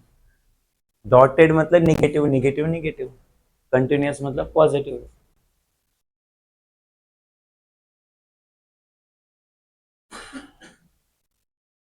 ठीक है, हाँ, तो इधर आने दो अभी, यहाँ पे अभी लॉजिक देखो, हाँ, अ फोर्स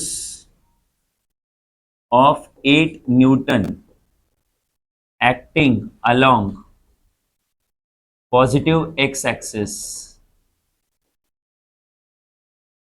क्या लिखा है मैंने? A force of 8 Newton acting along positive x axis. ठीक, अब इसको कैसे लिखेंगे? सोचो इस बात। इसको ऐसे लिखेंगे, फोर्स हमें पता है एक वेक्टर है, या फिर वो फोर्स गया भाड़ में, मैं डायरेक्टली ऐसे लिखता हूं, अ वेक्टर ऑफ 8 न्यूटन या ऑफ मैग्नीट्यूड 8।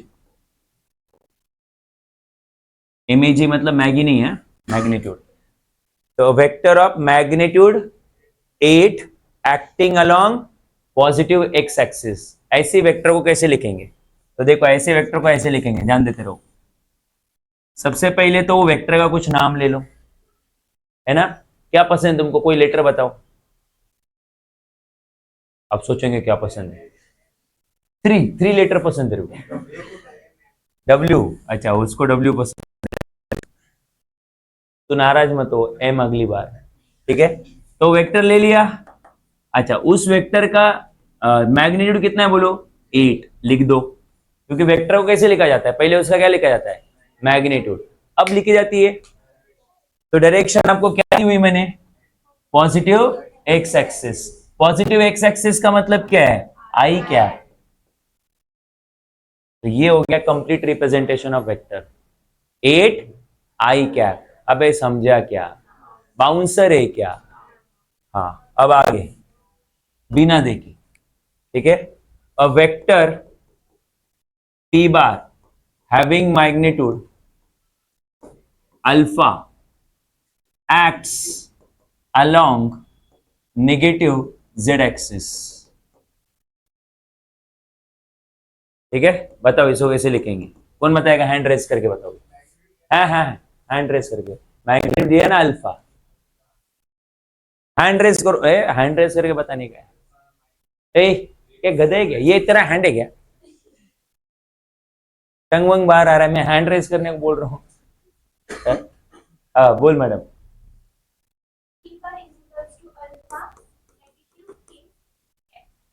हाँ, तो माइनस के क्या?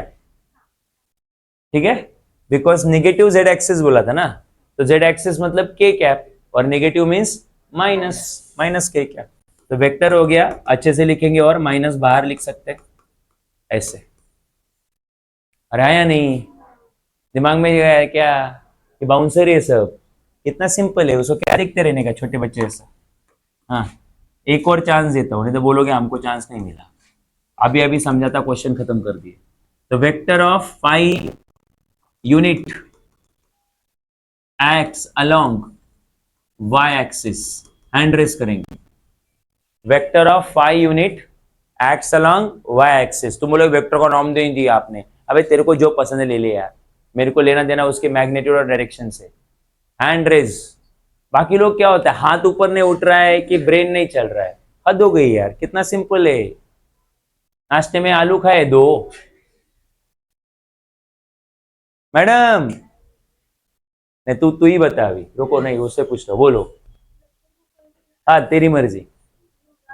यू बार, हाँ, कैप, हाँ 5j कैप, सही बोला। ठीक है, तो वेक्टर का ये देखो, ये वेक्टर है, पहले उसका लिखेंगे मैग्नीट्यूड, और फिर लिखेंगे डायरेक्शन। डायरेक्शन दिया था वाई एक्सिस। अरे आया ना? पक्का। अब थोड़ा आगे, आपको ये पता है ना ये सिस्टम, इसको बोलते हैं ईस्ट, मालूम है कि नहीं? West, north, south. ठीक है, तो ईस्ट जनरली, ये तो प्लेन है ना, ये प्लेन है, ऐसा प्लेन सिस्टम है, थ्री डायमेंशनल नहीं है। तो ईस्ट को हम लोग एक्स एक्सिस ट्रीट करते हैं, वेस्ट को हम लोग निगेटिव एक्स एक्सिस ट्रीट करते हैं, नॉर्थ को हम लोग वाई एक्सिस ट्रीट करते हैं, वाई एक्सिस, और साउथ को हम लोग नेगेटिव वाई एक्सिस ट्रीट करते हैं। तुम बोलोगे जेड एक्सिस क्या? अरे वो प्लेन है, तो यहाँ पे 2 ही एक्सिस होते हैं, नहीं समझा? अच्छा, एक्स एक्सिस मतलब आई कैप, इस तरफ आई कैप रहेगा, इस तरफ माइनस आई कैप, इस तरफ जे कैप, और नीचे की तरफ माइनस जे कैप। समझा कि नहीं समझा? हाँ, तो इधर आंदो अब यहाँ पे। Velocity of 8 metre per second acting due west, बताओ वो वेक्टर बताओ। नहीं नहीं, hand raise. Velocity, velocity vector कितना मैग्नीट्यूड है, 8 metre per second, acting due west, due मतलब अलॉन्ग। और अगर क्या बोलते एंट्रेंस नहीं, अगर एंट्रेंस नहीं करनी, खाली बोर्ड से खुश हो तो इसके आंसर्स नहीं आए तो भी चलेगा। मतलब कोई अगर ये सोचे कि मेरे को आंसर नहीं आ रहा है तो मेरे कॉलेज में मार्क्स गंदे आएंगे, ऐसा नहीं भाई। मैं जो बोल रहा हूँ उतना किया तो भी चलेगा, ये सब की जरूरत नहीं। हाँ बोलो भाई, हैंड रेस किया, बट हम उससे पूछेंगे जिसका हैंड रेस नहीं है। मैडम बोल, ट्राई तो कर, गलत आने दे। अच्छा पहले बता, पहले क्या लिखते हैं हम लोग, मैग्नीट्यूड। पहले क्या लिखते हैं, तो तेरे को क्या लगता है, इधर रीड करके क्या लग रहा है, मैग्नीट्यूड क्या लग रहा है, 8, बराबर है। डायरेक्शन क्या लिखी हुई मैंने, वेस्ट, है ना। तो जा उधर डायग्राम में वेस्ट को देख, वेस्ट मतलब कौन, negative x axis, negative x axis मतलब माइनस आई कैप, माइनस, बस लिख दे इधर और वेक्टर का नाम चिपका दे इधर, है ना। क्या पसंद है तेरे को, कौन सा लेटर पसंद है बता। मदर वाला, मदर, चल वो कब से मर जाएगा नहीं, ठीक है। सो अब बताओ 8 इंटू माइनस आई कैप कितना आएगा, बोलो, -8 आई कैप, हो गया। अब कितने लोग का आंसर यही था, सच बताना, झूठ मत बोलना। अच्छा ओके, चलो एक और final. A vector of 3 unit acts due south.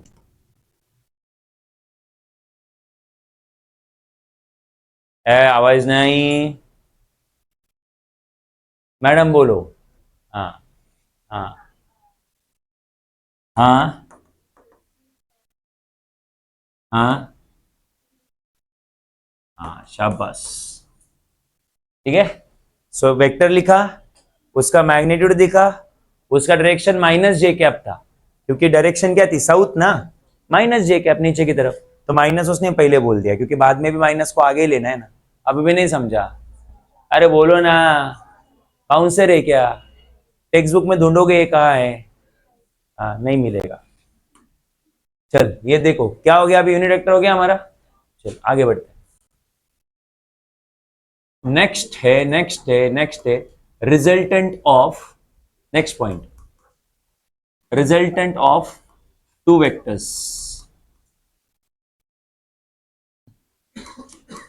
हाँ ये आपके टेक्स्ट बुक का पॉइंट है, दिमाग में गया है ना डायरेक्शन वाला, ओके। बोलो रिजल्टेंट ऑफ टू वेक्टर्स। अब तुम बोलोगे रिजल्टेंट का मतलब क्या, मैंने समझाया ना, एक अकेला वेक्टर जो दो या दो से ज्यादा वेक्टर का क्या दे, इफेक्ट दे, है ना। आप ऐसे समझो, टोटल निकालने का, क्या निकालने का, रिजल्टेंट निकालना मतलब टोटल निकालना, टोटल ऑफ टू वेक्टर्स। तो हमारे पास दो वेक्टर है जिनका हमें टोटल निकालना है, ठीक है। सो अगर मैं तुम्हें ये बोलूं, ये जो बॉक्स है, इस बॉक्स के ऊपर एक फोर्स एक्ट हो रहा है इधर से 10 न्यूटन, और इधर से एक फोर्स एक्ट हो रहा है 10 न्यूटन, और इनके बीच में एंगल है कितना डिग्री, 60 डिग्री। तो अगर मैं तुम्हें पूछूं कि इसका टोटल कितना है, तो आपको क्या लगता है कितना रहेगा टोटल,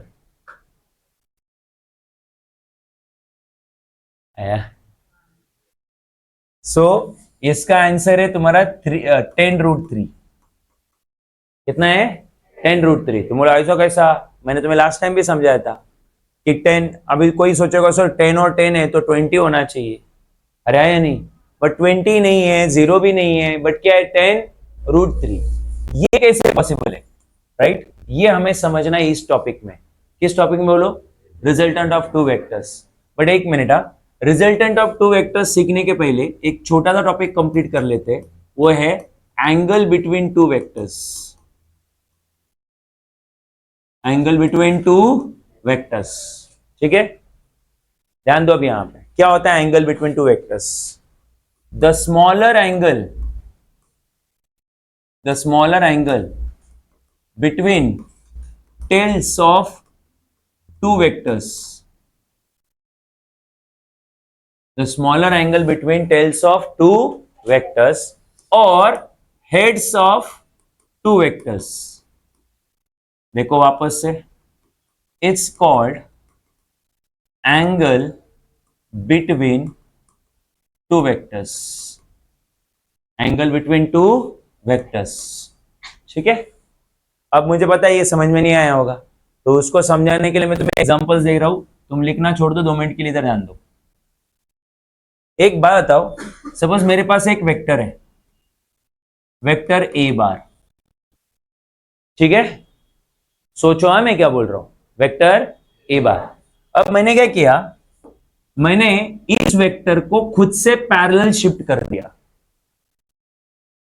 इस वेक्टर को खुद से पैरेलल शिफ्ट कर दिया। तुम बोलो कैसे शिफ्ट किया, ये देखो ऐसे शिफ्ट किया, ऐसे उठाया उसको यहां रखा, और अरे अब बताओ उसकी डायरेक्शन चेंज हुई, क्योंकि पैरेलल शिफ्ट किया है, डायरेक्शन थोड़ी चेंज होगी। मैग्नीट्यूड चेंज हुआ नहीं, तो डायरेक्शन चेंज नहीं हुआ, मैग्नीट्यूड चेंज नहीं हुआ, तो क्या वो वेक्टर चेंज होगा? क्योंकि वेक्टर क्या होता है, वेक्टर वो होता है जिसके पास मैग्नीट्यूड और मैग्नीट्यूड चेंज हुआ तो भी वो क्या होगा, चेंज होगा। जैसे एक वेलोसिटी है, पहले वो 8 मीटर पर सेकंड की थी, अभी वो 9 मीटर पर सेकंड की हुई, अरे कुत्ता पीछे लग गया, तो वेलोसिटी क्या हुई, चेंज हुई, क्योंकि वैल्यू चेंज हुआ ना। और अगर मान लो तुम सीधे भाग रहे हो, उधर से भी कुत्ता आया, अब तुमने राइट मारा तो डायरेक्शन क्या हुई, चेंज हुई, तो फिर भी वेलोसिटी चेंज हुई, क्योंकि वो वेक्टर क्वांटिटी है ना, डायरेक्शन चेंज हुआ तो भी चेंज होती है और मैग्नीट्यूड चेंज हुआ तो भी। बट अगर दोनों भी चेंज नहीं हुए तो वो चेंज, तो फिर मैंने वेक्टर को बस खुद से क्या शिफ्ट कर रहा हूं, पैरेलल, देखो ऊपर से नीचे के लिया, बट डायरेक्शन अभी भी वही है, नहीं समझा, मैग्नीट्यूड अभी भी वही है क्योंकि लेंथ तो वही है, तो वेक्टर क्या नहीं हुआ, चेंज नहीं हुआ। तो वेक्टर को खुद से पैरेलल कहीं पे भी क्या कर सकते, शिफ्ट कर सकते, बट वो वेक्टर क्या नहीं होता, चेंज नहीं होता। राइट, क्लियर है क्या? बट अगर उस वेक्टर को मैंने रोटेट किया तो हाँ, क्या चेंज होगा, मैग्नीट्यूड की डायरेक्शन, डायरेक्शन चेंज होगी, और कुछ भी एक चेंज हुआ तो वेक्टर भी क्या होगा, चेंज होगा। क्लियर है, पक्का है? चलो इधर मैं लिख रहा हूं ये चीज।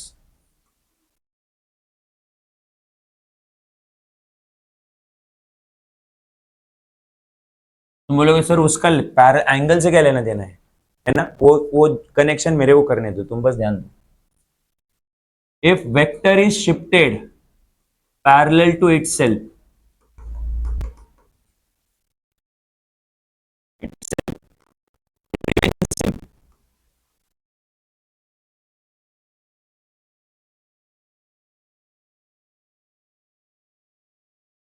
does not changes, ठीक है, आगे। But if vector is rotated, vector is rotated keeping coordinate system same,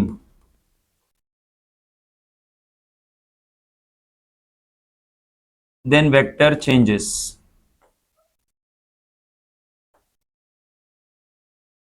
If vector is shifted parallel to itself, then it remains same.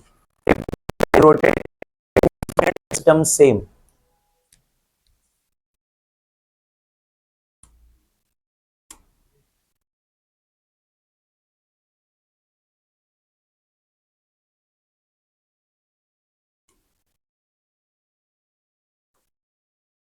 Keeping coordinate system same, then vector क्या होता है, change होता है। Right, अब इधर ध्यान दो भाई, ये कोऑर्डिनेट सिस्टम सेम रखना मतलब क्या है वो भी देख लो।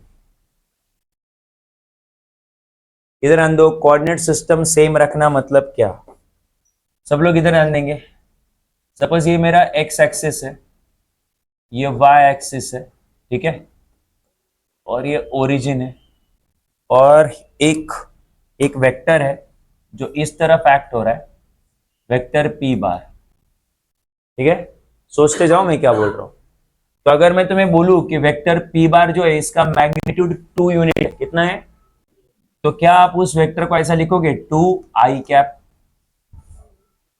नहीं लिखोगे, उसका मैग्नीट्यूड 2 है। वेक्टर को कैसे लिखा जाता है, पहले उसका क्या लिखते हैं, बाद में उसका क्या लिखते हैं, तो मैग्नीट्यूड 2 बोला ना मैंने, और डायरेक्शन क्या एक्स एक्सिस है, तो क्या लोगे आई कैप, क्या दिक्कत है तुमको। तो वेक्टर क्या हुआ टू, ध्यान देना मैं क्या बोल रहा हूं। अब ये जो वेक्टर है उस वेक्टर को मैं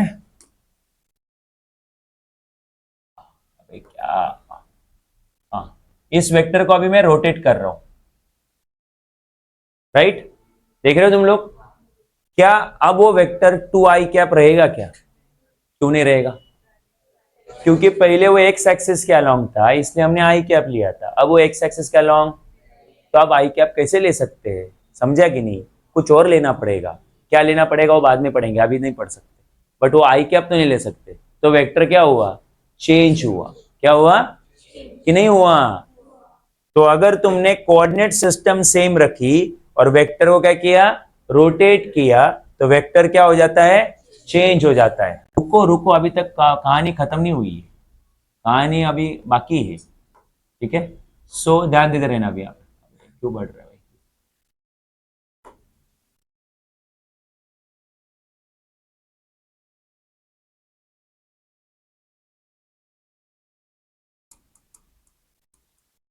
हाँ अब ध्यान दो यहाँ। सो अब इस बार मैं क्या कर रहा हूं, case number two, case number two में मैं पूरे कोऑर्डिनेट सिस्टम को ही रोटेट कर रहा हूं,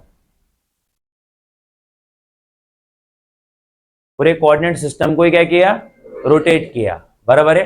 अब बताओ वो वेक्टर चेंज होगा कि वैसा ही रहेगा, क्यों,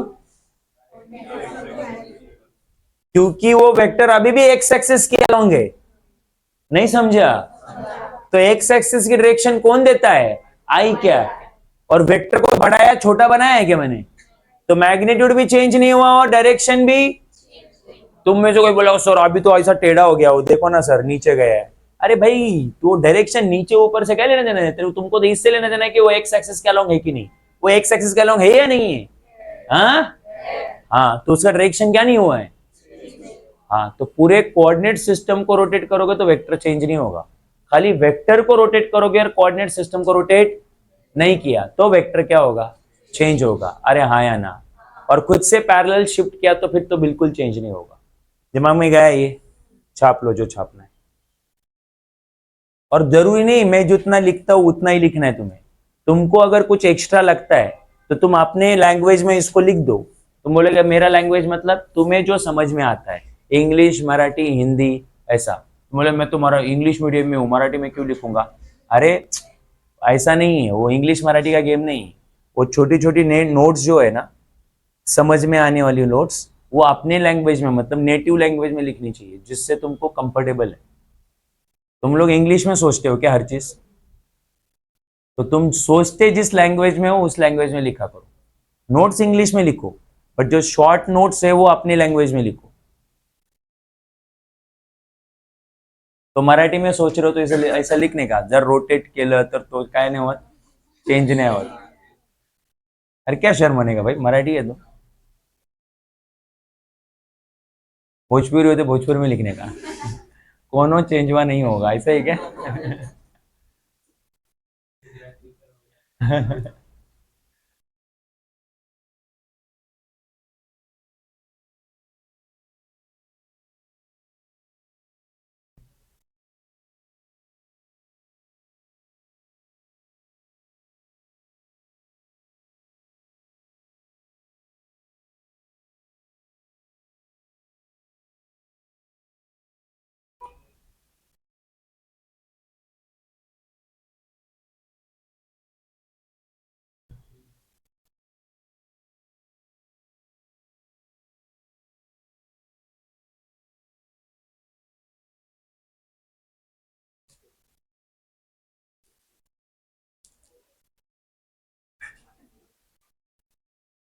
हो गया।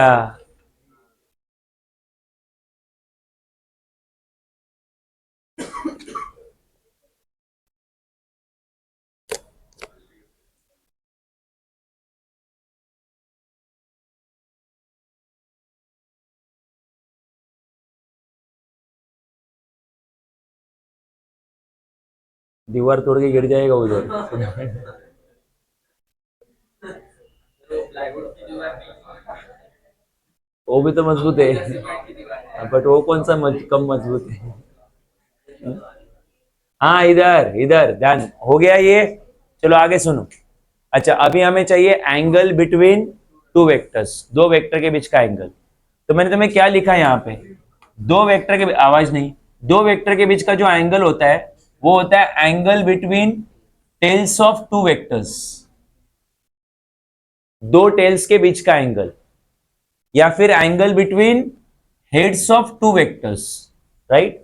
मतलब क्या है, मतलब ये है, सुनो इधर, मतलब ये है कि मान लो एक ये पहला वेक्टर है और ये दूसरा वेक्टर है, दोनों के टेल यहाँ पे मिट, तो दोनों के, अरे टेल समझते हो ना, जहां से वो शुरू होते हैं, तो दोनों के टेल मीट कर रहे हैं यहाँ पे, तो दोनों के टेल के बीच में ये एंगल एक बनता है और ये दूसरा एंगल एक बनता है। तो दोनों में से कौन सा angle, angle between two vector ले सकते हैं हम लोग, दोनों में से कौन सा angle, angle between two vectors ले सकते हैं, स्मॉलर एंगल की बिगर एंगल, स्मॉलर लिखा है इधर स्मॉलर एंगल। तो ये जो थीटा होगा वो होगा एंगल बिटवीन टू वेक्टर्स। नहीं समझा? और आगे बात करते, मान लो ये पहला वेक्टर है और ये दूसरा वेक्टर है, पॉइंट ए पे दोनों मीट कर रहे हैं, ठीक है, ये point O A whatever है ना।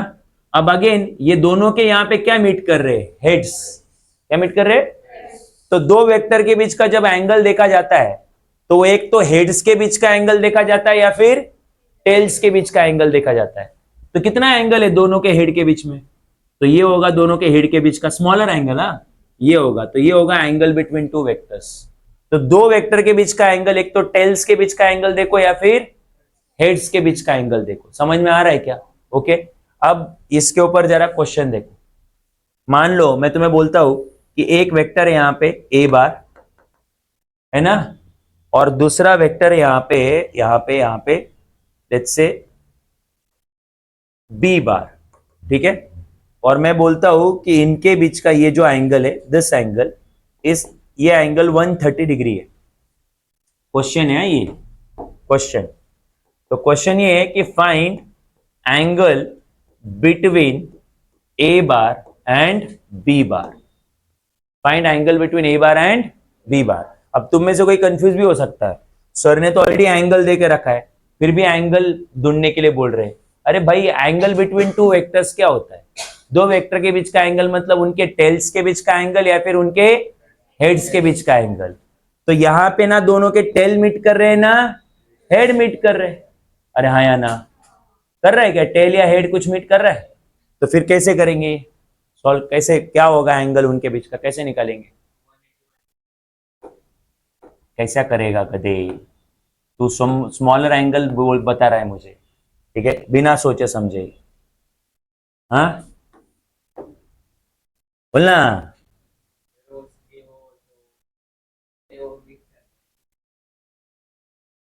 कहाँ मीट कर रहे टेल,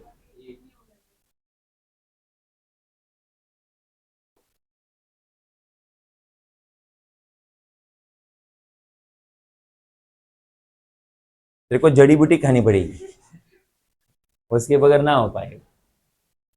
हाँ भाई, आपको क्या निकालना है, दो वेक्टर के बीच का एंगल, और क्या हो रहा है, दोनों के टेल या दोनों के हेड मीट नहीं कर रहे, बराबर ना।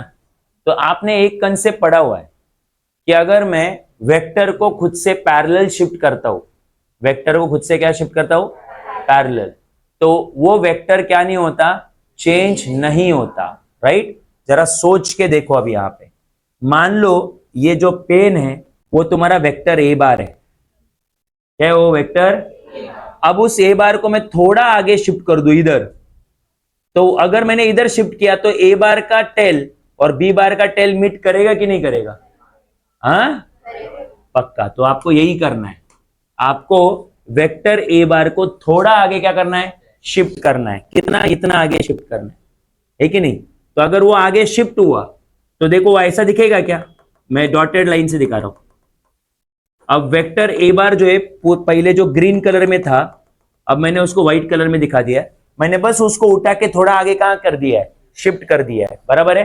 अब बताओ दोनों के यहां पे क्या मीट कर रहे हैं, बोलो, हेड्स, तेरे को हेड बोलते हैं, यहां से शुरू हो रहे तो टेल है ना।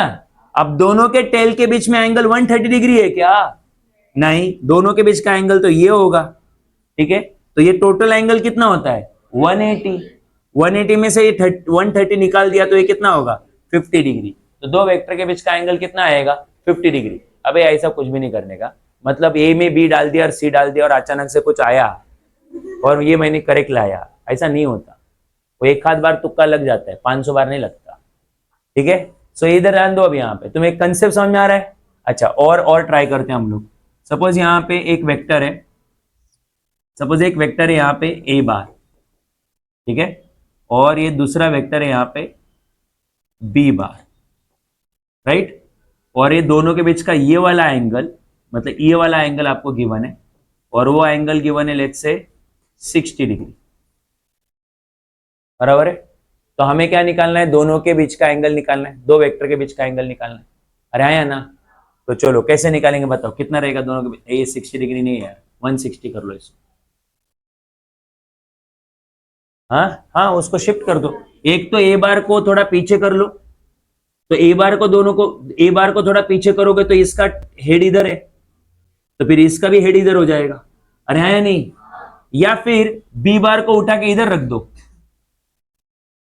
बी बार को उठा के इधर रख दो, दोनों में से कुछ भी पॉसिबल है। अरे हाँ या नहीं, क्योंकि वेक्टर को खुद से पैरेलल शिफ्ट किया तो वेक्टर क्या नहीं होता। तो बी बार को यहां से उठा के यहां ड्रॉ किया। अब बताओ, आपको ये वाला एंगल पता है टोटल कितना है, वो 160, क्योंकि ये 160 है, तो बचा हुआ ये एंगल कितना रहेगा 20 डिग्री। तो एंगल बिटवीन टू वेक्टर्स कितना हुआ 20 डिग्री। अभी भी नहीं समझा तो बस दो वेक्टर के बीच का एंगल इतना इजीली फाइंड आउट किया जा सकता है, ठीक है।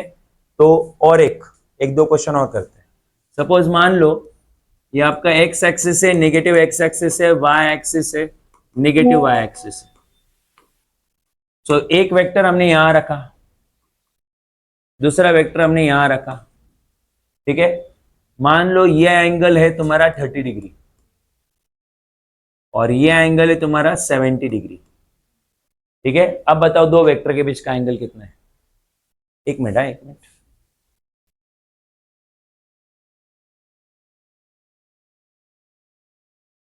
अब बताओ दो वेक्टर के बीच का एंगल कितना है।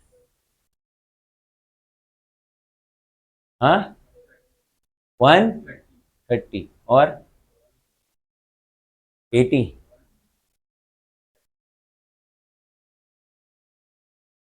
दो चार हजार। हाँ, आपको जो अच्छा लगता है वो ले लो। मैडम कितना लगता है। पहले तो दो वेक्टर के बीच का एंगल निकालने के लिए उनके टेल और हेड मीट करने चाहिए। पहले वो चेक करो कि टेल और हेड मीट कर रही है कि नहीं। पहली काम की चीज करो, पता चला नंबर के पीछे लग गए, राइट। और नहीं, टेल या हेड मीट नहीं कर रहे तो उस वेक्टर को खुद से पैरेलल शिफ्ट कर दो, आगे पीछे जहां करना है करो। अरे आया ना। तो अब बताओ यहाँ पे टेल्स, दोनों के टेल्स या दोनों के हेड्स मीट कर रहे हैं या नहीं कर रहे।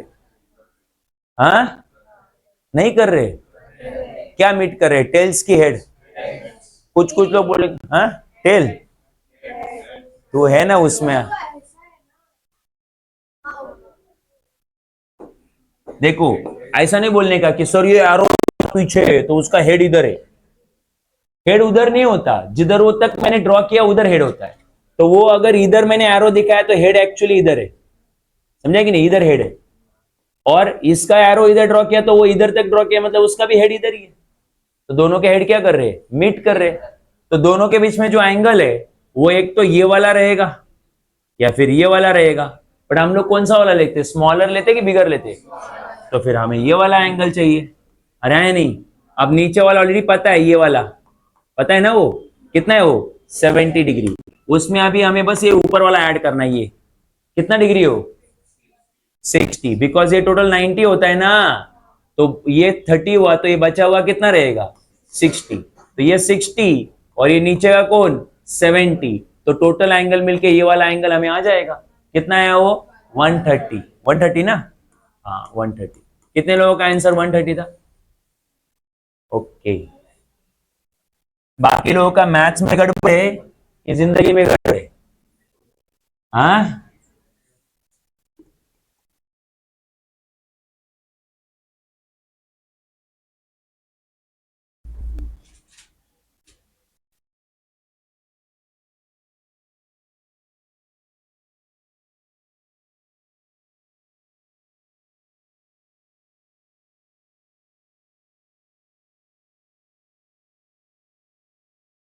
अब बताओ दो वेक्टर के बीच का एंगल 120 डिग्री है कि 30 डिग्री है? 120 की 30? हाँ, अब ये मत बोलना कि स्मॉलर होता है इसलिए बता रहे। स्मॉलर नहीं, बेसिकली वैसा देखा जाए तो 180 से कम होता है। दो वेक्टर के बीच का एंगल कितना होता है? 180 डिग्री या उससे कम होता है, बराबर है। तो आप वो लॉजिक मत लगाओ, आप ये लॉजिक लगाओ कि यहाँ पे एक का क्या है, हेड है, और दूसरा यहाँ पे क्या है, टेल है, तो आपको वेक्टर को शिफ्ट करना पड़ेगा। तो इस ए बार जो है वो थोड़ा आगे शिफ्ट कर दो, है नहीं? तो आप दोनों के यहाँ पे क्या मीट कर रहे हैं? Tails, right. और ये एंगल कितना आ रहा है बोलो? 30 डिग्री। अब एंगल बिटवीन टू वेक्टर्स कितना डिग्री है? 30 डिग्री। अभी भी दिमाग में नहीं जा रहा है? तो दो वेक्टर के बीच का एंगल क्या लेते हैं इसमें समझा? एक तो उनके हेड मीट करने चाहिए, या फिर नहीं मीट करे तो खुद से क्या कहाँ शिफ्ट करेंगे? पैरेलल। और फिर उसके बाद जो दो एंगल बनेंगे उसमें से कौन सा वाला लेने का? छोटा वाला, स्मॉलर वाला। दिमाग में गया कि दिमाग ही छोटा है? हाँ, चलो आगे बढ़ते हैं। अब हम लोग वो पॉइंट पढ़ेंगे जो हमें समझना था, वो है रिजल्टेंट ऑफ टू वेक्टर्स। आपको दो वेक्टर्स का क्या निकालना है? रिजल्टेंट। रिजल्टेंट का मतलब होता है टोटल, टोटल वैल्यू, या टोटल, या फिर आप नेट इफेक्ट बोलो, टोटल इफेक्ट बोलो, टोटल इफेक्ट, नेट इफेक्ट या रिजल्टेंट, ये एक ही चीज है। तो दो वेक्टर का आपको रिजल्टेंट निकालना है। तो आपके पास रिजल्टेंट निकालने के लिए तीन सिचुएशन रहेगी, ठीक है? पहला सिचुएशन रहेगा if two vectors of same type acting along same direction, ये पहला सिचुएशन रहेगा। दूसरा सिचुएशन रहेगा if two vectors of same type acting along opposite direction, ठीक है? आखिर में if two vectors same type acting along different directions,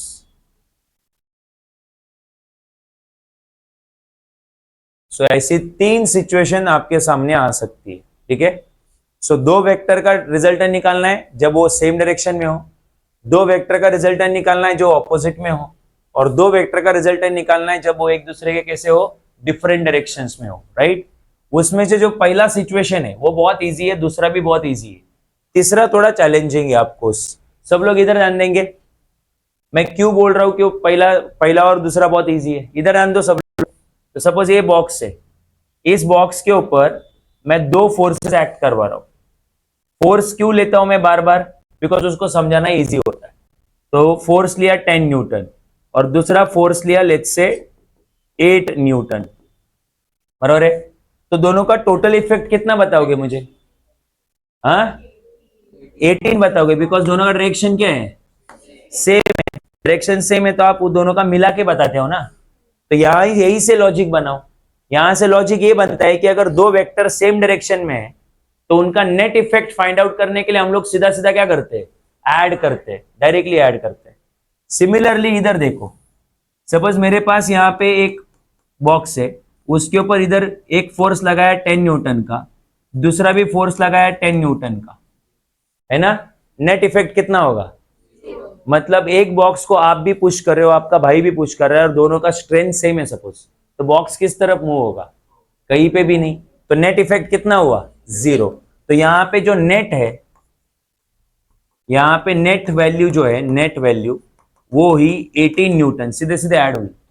और यहां पे जो नेट वैल्यू है इधर कुछ भी नहीं हुई, तो नेट वैल्यू यहां पे क्या हुई बोलो? 0। इसलिए मैं एरो ड्रॉ ही नहीं करूंगा, क्योंकि एरो ड्रॉ करूंगा तो वो वेक्टर बन जाएगा। अरे आया ना? अच्छा, उसके बाद और सोचो मैं क्या बोल रहा हूं। एक और सिचुएशन छोटा सा, सब लोग ध्यान देंगे।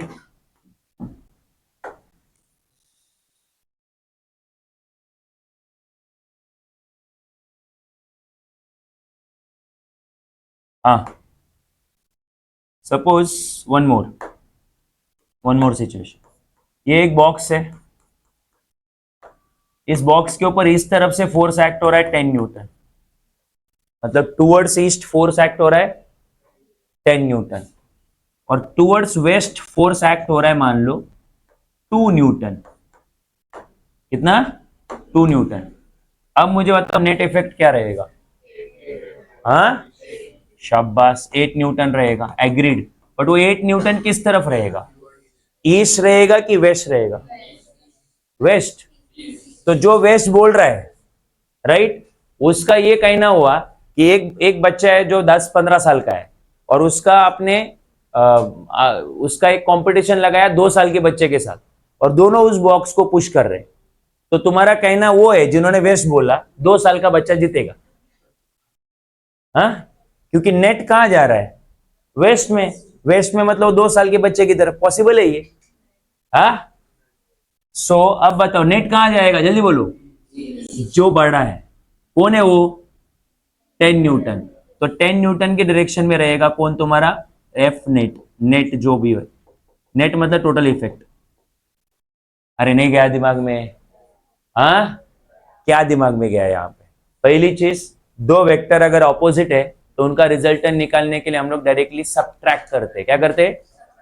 अच्छा, और सबट्रैक्ट करने के बाद जो बचा वो किधर रहेगा? हाँ, जिधर का कंपोनेंट ज्यादा था, क्योंकि इनको तो कंपोनेंट बोलते हैं ना, और ये जो टोटल आता है वो क्या है? रिजल्टेंट। नहीं समझा? तो दोनों में से जो ग्रेटर कंपोनेंट था, जो बड़ा कंपोनेंट था, बड़ा कंपोनेंट कौन था? 10 न्यूटन। तो इन दोनों का जो रिजल्टेंट रहेगा वो बड़े कंपोनेंट की डायरेक्शन में रहेगा। तो बड़ा कंपोनेंट कौन था? 10 न्यूटन। तो जो रिजल्टेंट आया वो भी किसके डायरेक्शन में रहेगा? बिगर कंपोनेंट की डायरेक्शन में रहेगा, राइट। यहां पे तो वो टेंशन ही नहीं है, क्योंकि वहां पे ये दोनों क्या है? सेम डायरेक्शन में रहे नहीं। तो यहां पे रिजल्टेंट किधर रहेगा? वो नो ब्रेनर है। किधर रहेगा? तो इन दोनों के डायरेक्शन में रहेगा। समझा? बिकॉज ये दोनों किस में डायरेक्शन में? सेम डायरेक्शन में, राइट।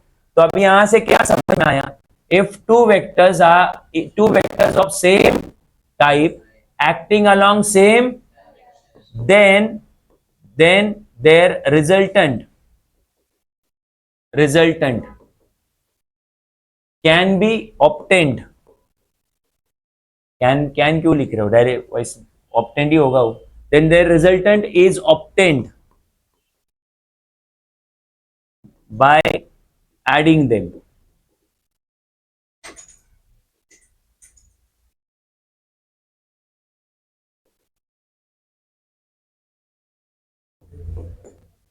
ठीक है, तो उनके मैग्नीट्यूड्स को सीधे सीधे क्या करो? ऐड करो। अच्छा, और क्या लिखूंगा मैं? Direction of resultant vector. Direction of resultant vector मतलब उनको ऐड करने के बाद जो आएगा उनका जो रिजल्टेंट, जैसे इनका रिजल्टेंट कितना है? 18 आया ना, तो 18 का डायरेक्शन किधर रहेगा? तो 18 का डायरेक्शन उधर ही रहेगा जिधर जिस तरफ कंपोनेंट है। कंपोनेंट ईस्ट में है तो 18 भी किस में रहेगा? ईस्ट में। ये दोनों ऊपर होते, नॉर्थ में होते, तो फिर रिजल्टेंट भी क्या होता? नॉर्थ में ही होता। तो direction of resultant vector is same as that of component vector. ठीक है, जो रिजल्टेंट का डायरेक्शन है वो सेम है किसके जैसा? बोलो, कंपोनेंट वेक्टर जैसा। यहां पे क्या लिखेंगे? ठीक है, then resultant is obtained by subtracting two vectors। उन दो वेक्टर को सीधे सीधे क्या करो? सबट्रैक्ट कर दो। अगर वो एक दूसरे कैसे? ऑपोजिट। और जो रिजल्टेंट आएगा दोनों का वो किस तरफ रहेगा? तो बिगर कंपोनेंट की तरफ। किस तरफ रहेगा? And resultant vector is in the direction of bigger component। जो भी दोनों में से बिगर कंपोनेंट था उस तरफ तुम्हारा रिजल्टेंट होगा, राइट। तो इतना सिंपल सा है। अगर दो वेक्टर सेम डायरेक्शन में है या फिर ऑपोजिट डायरेक्शन में, मेहनत ही करने नहीं पड़ती।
हो गया।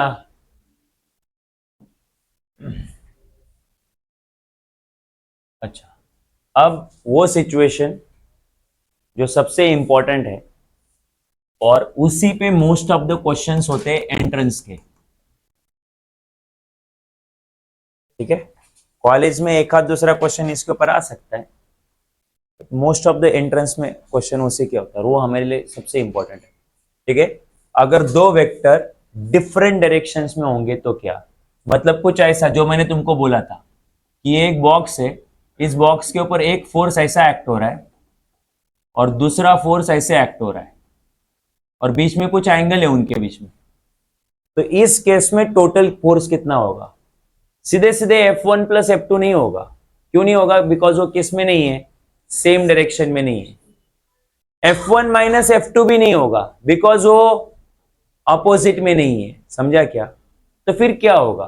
तो उसके लिए आपको अप्लाई करना पड़ेगा, apply triangle law of vector addition, triangle law of vector addition and its application. अब उसके एप्लीकेशन क्या है वो मैं समझाऊंगा, तुम्हारे लिए इंपॉर्टेंट है triangle law of vector addition, this is important for you. Triangle law of vector addition क्या है? ठीक है, ये देता है आपको दो वेक्टर का डायरेक्शन जो डिफरेंट डायरेक्शंस में, कैसे डिफरेंट डायरेक्शंस में।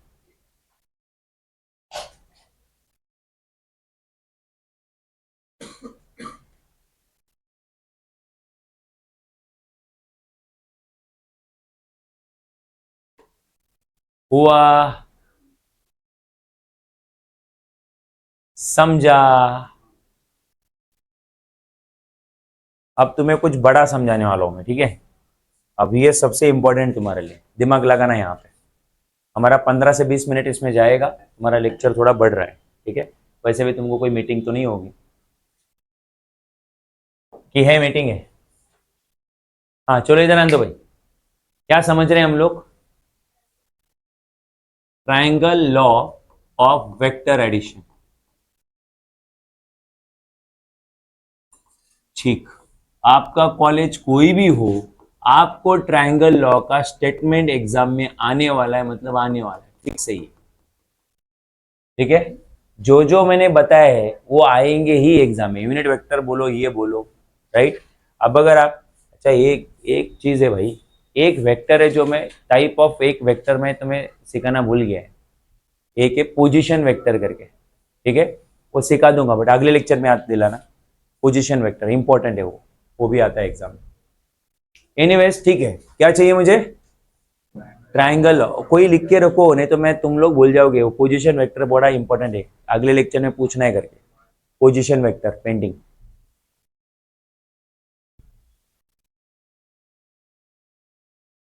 चलो ठीक है, स्टार्ट करें। तो triangle law of vector addition. तो सपोज मेरे पास दो वेक्टर है, सपोज ये है मेरे पास पहला वेक्टर और ये है मेरे पास दूसरा वेक्टर। तो मुझे इन दो वेक्टर का रिजल्टेंट चाहिए। सपोज मैंने पहले वेक्टर को बोला ए बार और इस दूसरे वेक्टर को बोला बी बार। ये कुछ ऐसा है कि हमारे पास एक कपबोर्ड है, उस कपबोर्ड के ऊपर एक फोर्स ऐसे लग रहा है और एक फोर्स ऐसे लग रहा है, समझा रहा है क्या? और हमें इन दोनों का क्या चाहिए? टोटल चाहिए। तुम बोलोगे बट ये और ये तो अलग अलग दिख रहे हैं। अरे कहां अलग अलग दिख रहे हैं, सिमिलर ही है। तुम इसको खुद से पैरेलल शिफ्ट कर दो, इस वेक्टर को खुद से कहां शिफ्ट कर दो? पैरेलल। तो खुद से पैरेलल शिफ्ट किया तो इधर आ जाएगा वो। तो अब ये सिचुएशन और ये सिचुएशन अलग अलग है कि सेम है? सेम है, बस इधर इधर समझ गए तो इधर अप्लाई कर सकते हैं। तो वापस से इस कपबोर्ड के ऊपर कितने वेक्टर, कितने फोर्स एक्ट हो रहे हैं? दो। फोर्स क्यों बोल रहा हूं? Because force is a vector quantity. तो ये पहला वेक्टर हुआ, ये दूसरा वेक्टर हुआ, या फिर ये पहला फोर्स हुआ, ये दूसरा फोर्स हुआ, और मुझे इन दोनों का इफेक्ट समझना है।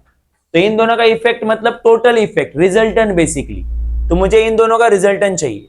तो वो डिफरेंट डायरेक्शन में, सेम में होते तो डायरेक्टली ऐड करते, डिफरेंट में ऑपोजिट में होते तो सब्ट्रैक्ट करते, पर डायरेक्शन सेम नहीं है ना, एक इस तरफ है एक इस तरफ है। तो फिर इस केस में आप लगाओगे triangle law of vector addition. क्या बोलता है triangle law of vector addition? बड़ा सिंपल है। वो बोलता है एक काम करो, जिन दो वेक्टर का आपको रिजल्टेंट निकालना है ना, एज्यूम करो कि वो आपके ट्राइंगल की दो साइड है।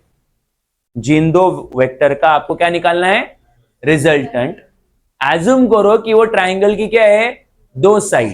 ठीक, तो जो ट्राइंगल की तीसरी साइड रहेगी, ट्राइंगल की, वो आपको इन दोनों का रिजल्टेंट देगी, राइट? तो ट्राइंगल का तीसरा साइड में ड्रॉ कर रहा हूं, क्या रहेगा ट्राइंगल का तीसरा साइड? ये रहेगा, यहां से यहां है ना, तो ये होगा आपके रिजल्टेंट का direction. This is the direction of resultant. Okay, but एक बात बताओ, ये जो आया है ये तो वेक्टर होगा, बिकॉज इन दो वेक्टर का टोटल भी एक वेक्टर ही होगा ना। ओके, तो फिर उस वेक्टर के पास कुछ ना कुछ क्या रहेगी? डायरेक्शन रहेगी। तो डायरेक्शन क्या होती है वो भी सुन लो। तो जो रिजल्टेंट है उसकी डायरेक्शन होती है पहले वेक्टर के टेल से दूसरे वेक्टर के हेड तक।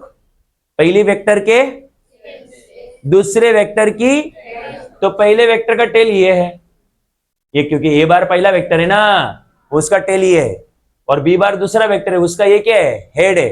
तो पहले वेक्टर के टेल से दूसरे वेक्टर की, तो ये होगी आपकी रिजल्टेंट की डायरेक्शन। ये होगी, स्टेट बोर्ड में इसको कैसे बोलते हैं? स्टेट बोर्ड में टेल हेड नहीं बोलते, स्टेट बोर्ड में बोलते हैं स्टार्टिंग पॉइंट और एंडिंग पॉइंट। तो रिजल्टेंट जो है पहली वेक्टर के स्टार्टिंग पॉइंट से लेके दूसरे वेक्टर के एंडिंग पॉइंट तक ड्रॉ करेंगे, तो एक ही बात है, राइट? बट एक बात बताओ, ये जो रिजल्टेंट वेक्टर आया है वो मुझे किस किस का इफेक्ट देगा? ए बार और इनका टोटल देगा। अच्छा, ए बार और बी बार का टोटल, टोटल का साइन प्लस होता है ना, तो फिर मुझे ये जो वेक्टर दिख रहा है, ये वेक्टर मुझे ए बार और बी बार का रिजल्टेंट देगा। रिजल्टेंट का नाम आप खुद ही रख सकते हो, तो मैंने नाम रख दिया आर बार। क्या नाम रख दिया? तो देयरफॉर ए बार और बी बार का रिजल्टेंट होगा आर बार, राइट? अब इस चीज को यहां अप्लाई करो, कैसे? देख लो यहां पे। तो सपोज हमारे पास एक बॉक्स है, एक बड़ा सा बॉक्स है, इस बॉक्स के ऊपर हमने एक फोर्स ऐसे लगा दिया, ठीक है, और इस बॉक्स के ऊपर दूसरा फोर्स ऐसे लगा दिया, ऐसे लगा दिया, ठीक है। और अब हमें यह पता करना है कि ये बॉक्स किस डायरेक्शन में जाएगा, राइट? ये फोर्स मान लो 10 न्यूटन का है, ये फोर्स 5 न्यूटन का है, ठीक है। तो वी वांट टू नो कि ये बॉक्स किस डायरेक्शन में मूव होगा। तो बहुत अरे स्ट्रेट वापस, तू कौन बोला? सब बस, वेरी गुड। तेरे को कान में आके बताया था कि दोनों ने। सो इधर आंदे भाई, मैं इधर क्या बोल रहा हूं, यहां पे हमने क्या सीखा फिर? तो बताओ, इन दोनों का डायरेक्शन सेम है कि अलग अलग है? तो फिर डायरेक्शन सेम है तो क्या डायरेक्टली ऐड होते हैं? अरे डायरेक्शन सेम होंगे तो ऐड होंगे ना। डायरेक्शन सेम है क्या, तो डायरेक्टली ऐड नहीं होने वाले। ऑपोजिट है तो नहीं, सबट्रैक्ट भी नहीं होने वाले, बराबर है। तो आपको डिफरेंट डायरेक्शन है तो आपको यहां पे लगाना पड़ेगा ट्राइंगल लॉ। क्या लगाना पड़ेगा? बट ट्राइंगल लॉ का एक प्रॉब्लम है, ट्राइंगल लॉ इसी सिचुएशन में लगता है। तुम बोलोगे इस सिचुएशन में मतलब, इधर देख लो, इधर देखो, मुझे मत देखो।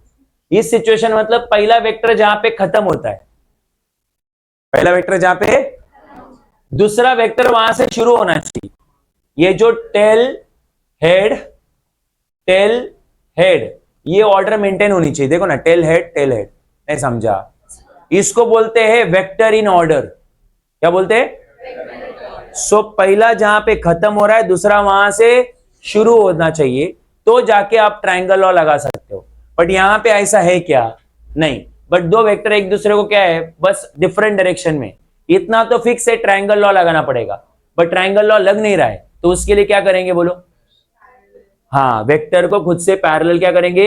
शिफ्ट कर देंगे, और ऐसा सिचुएशन क्रिएट कर देंगे, राइट?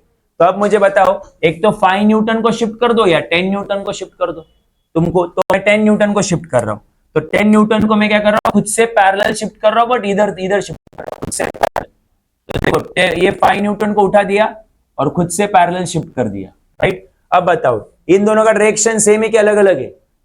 अरे उसको उठा के इधर रख दिया तो डायरेक्शन क्या है? सेम है। मैग्नीट्यूड भी सेम है, मेरे ड्रॉ करने में आगे पीछे हो गया रहेगा, बट जो भी है, मैंने उठा के इधर रखा है। हमें पता है वेक्टर खुद से पैरेलल शिफ्ट किया जाता है तो उसका मैग्नीट्यूड या डायरेक्शन क्या नहीं होता? इनफैक्ट वो वेक्टर ही चेंज नहीं होता, वेक्टर एज इट इज रहता है।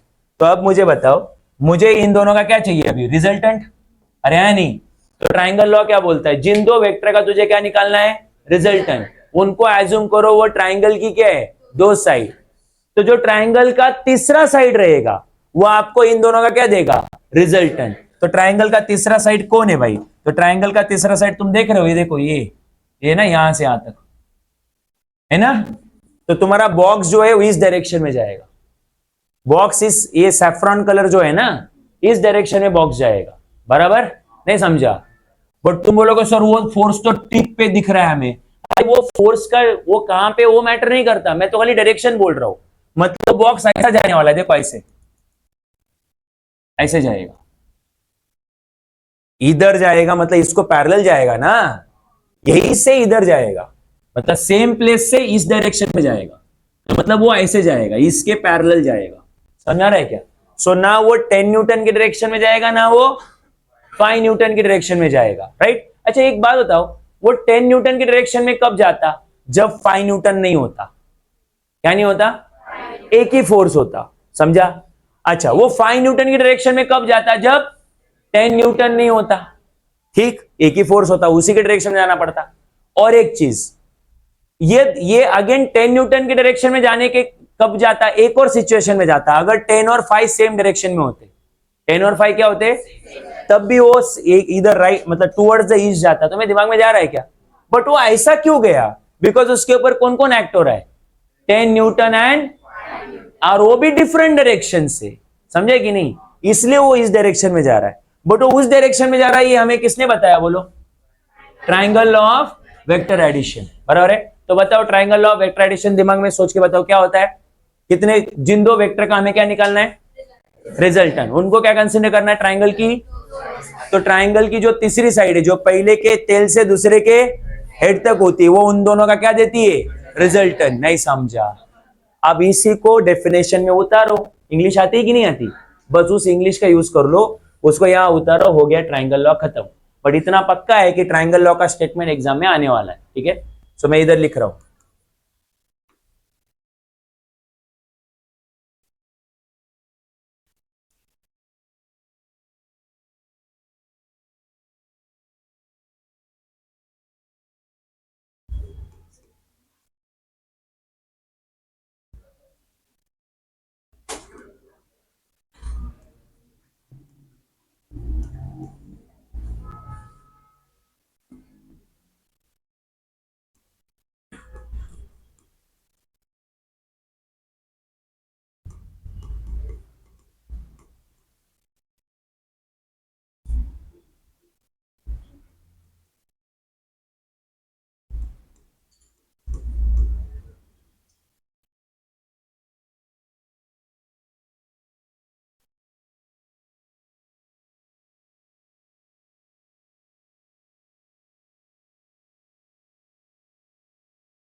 बाउंसर गया है, हाँ बाउंसर गया, तो फिर वो इंग्लिश मीडियम में जो फीस पे किया है वो रिटर्न ले लो भाई, स्कूल से, उससे जो भी, ठीक है। If two vectors of same type are represented in magnitude and direction, मतलब दो वेक्टर्स का मैग्नीट्यूड और डायरेक्शन कौन दे रहा है, कौन दे रहा है, टू साइड्स ऑफ ट्राइंगल, तो ट्राइंगल की दो साइड्स दो वेक्टर का मैग्नीट्यूड और डायरेक्शन दे रहे हैं, बराबर है।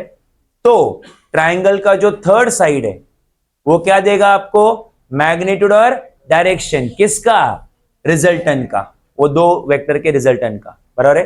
एक ही बात है कि जो रिजल्टेंट है वो पहले के टेल से दूसरे के हेड तक ड्रॉ होना चाहिए, है ना। और कॉलेज में लिखते टाइम टेल को स्टार्टिंग पॉइंट बोलो और हेड को एंडिंग पॉइंट बोलो।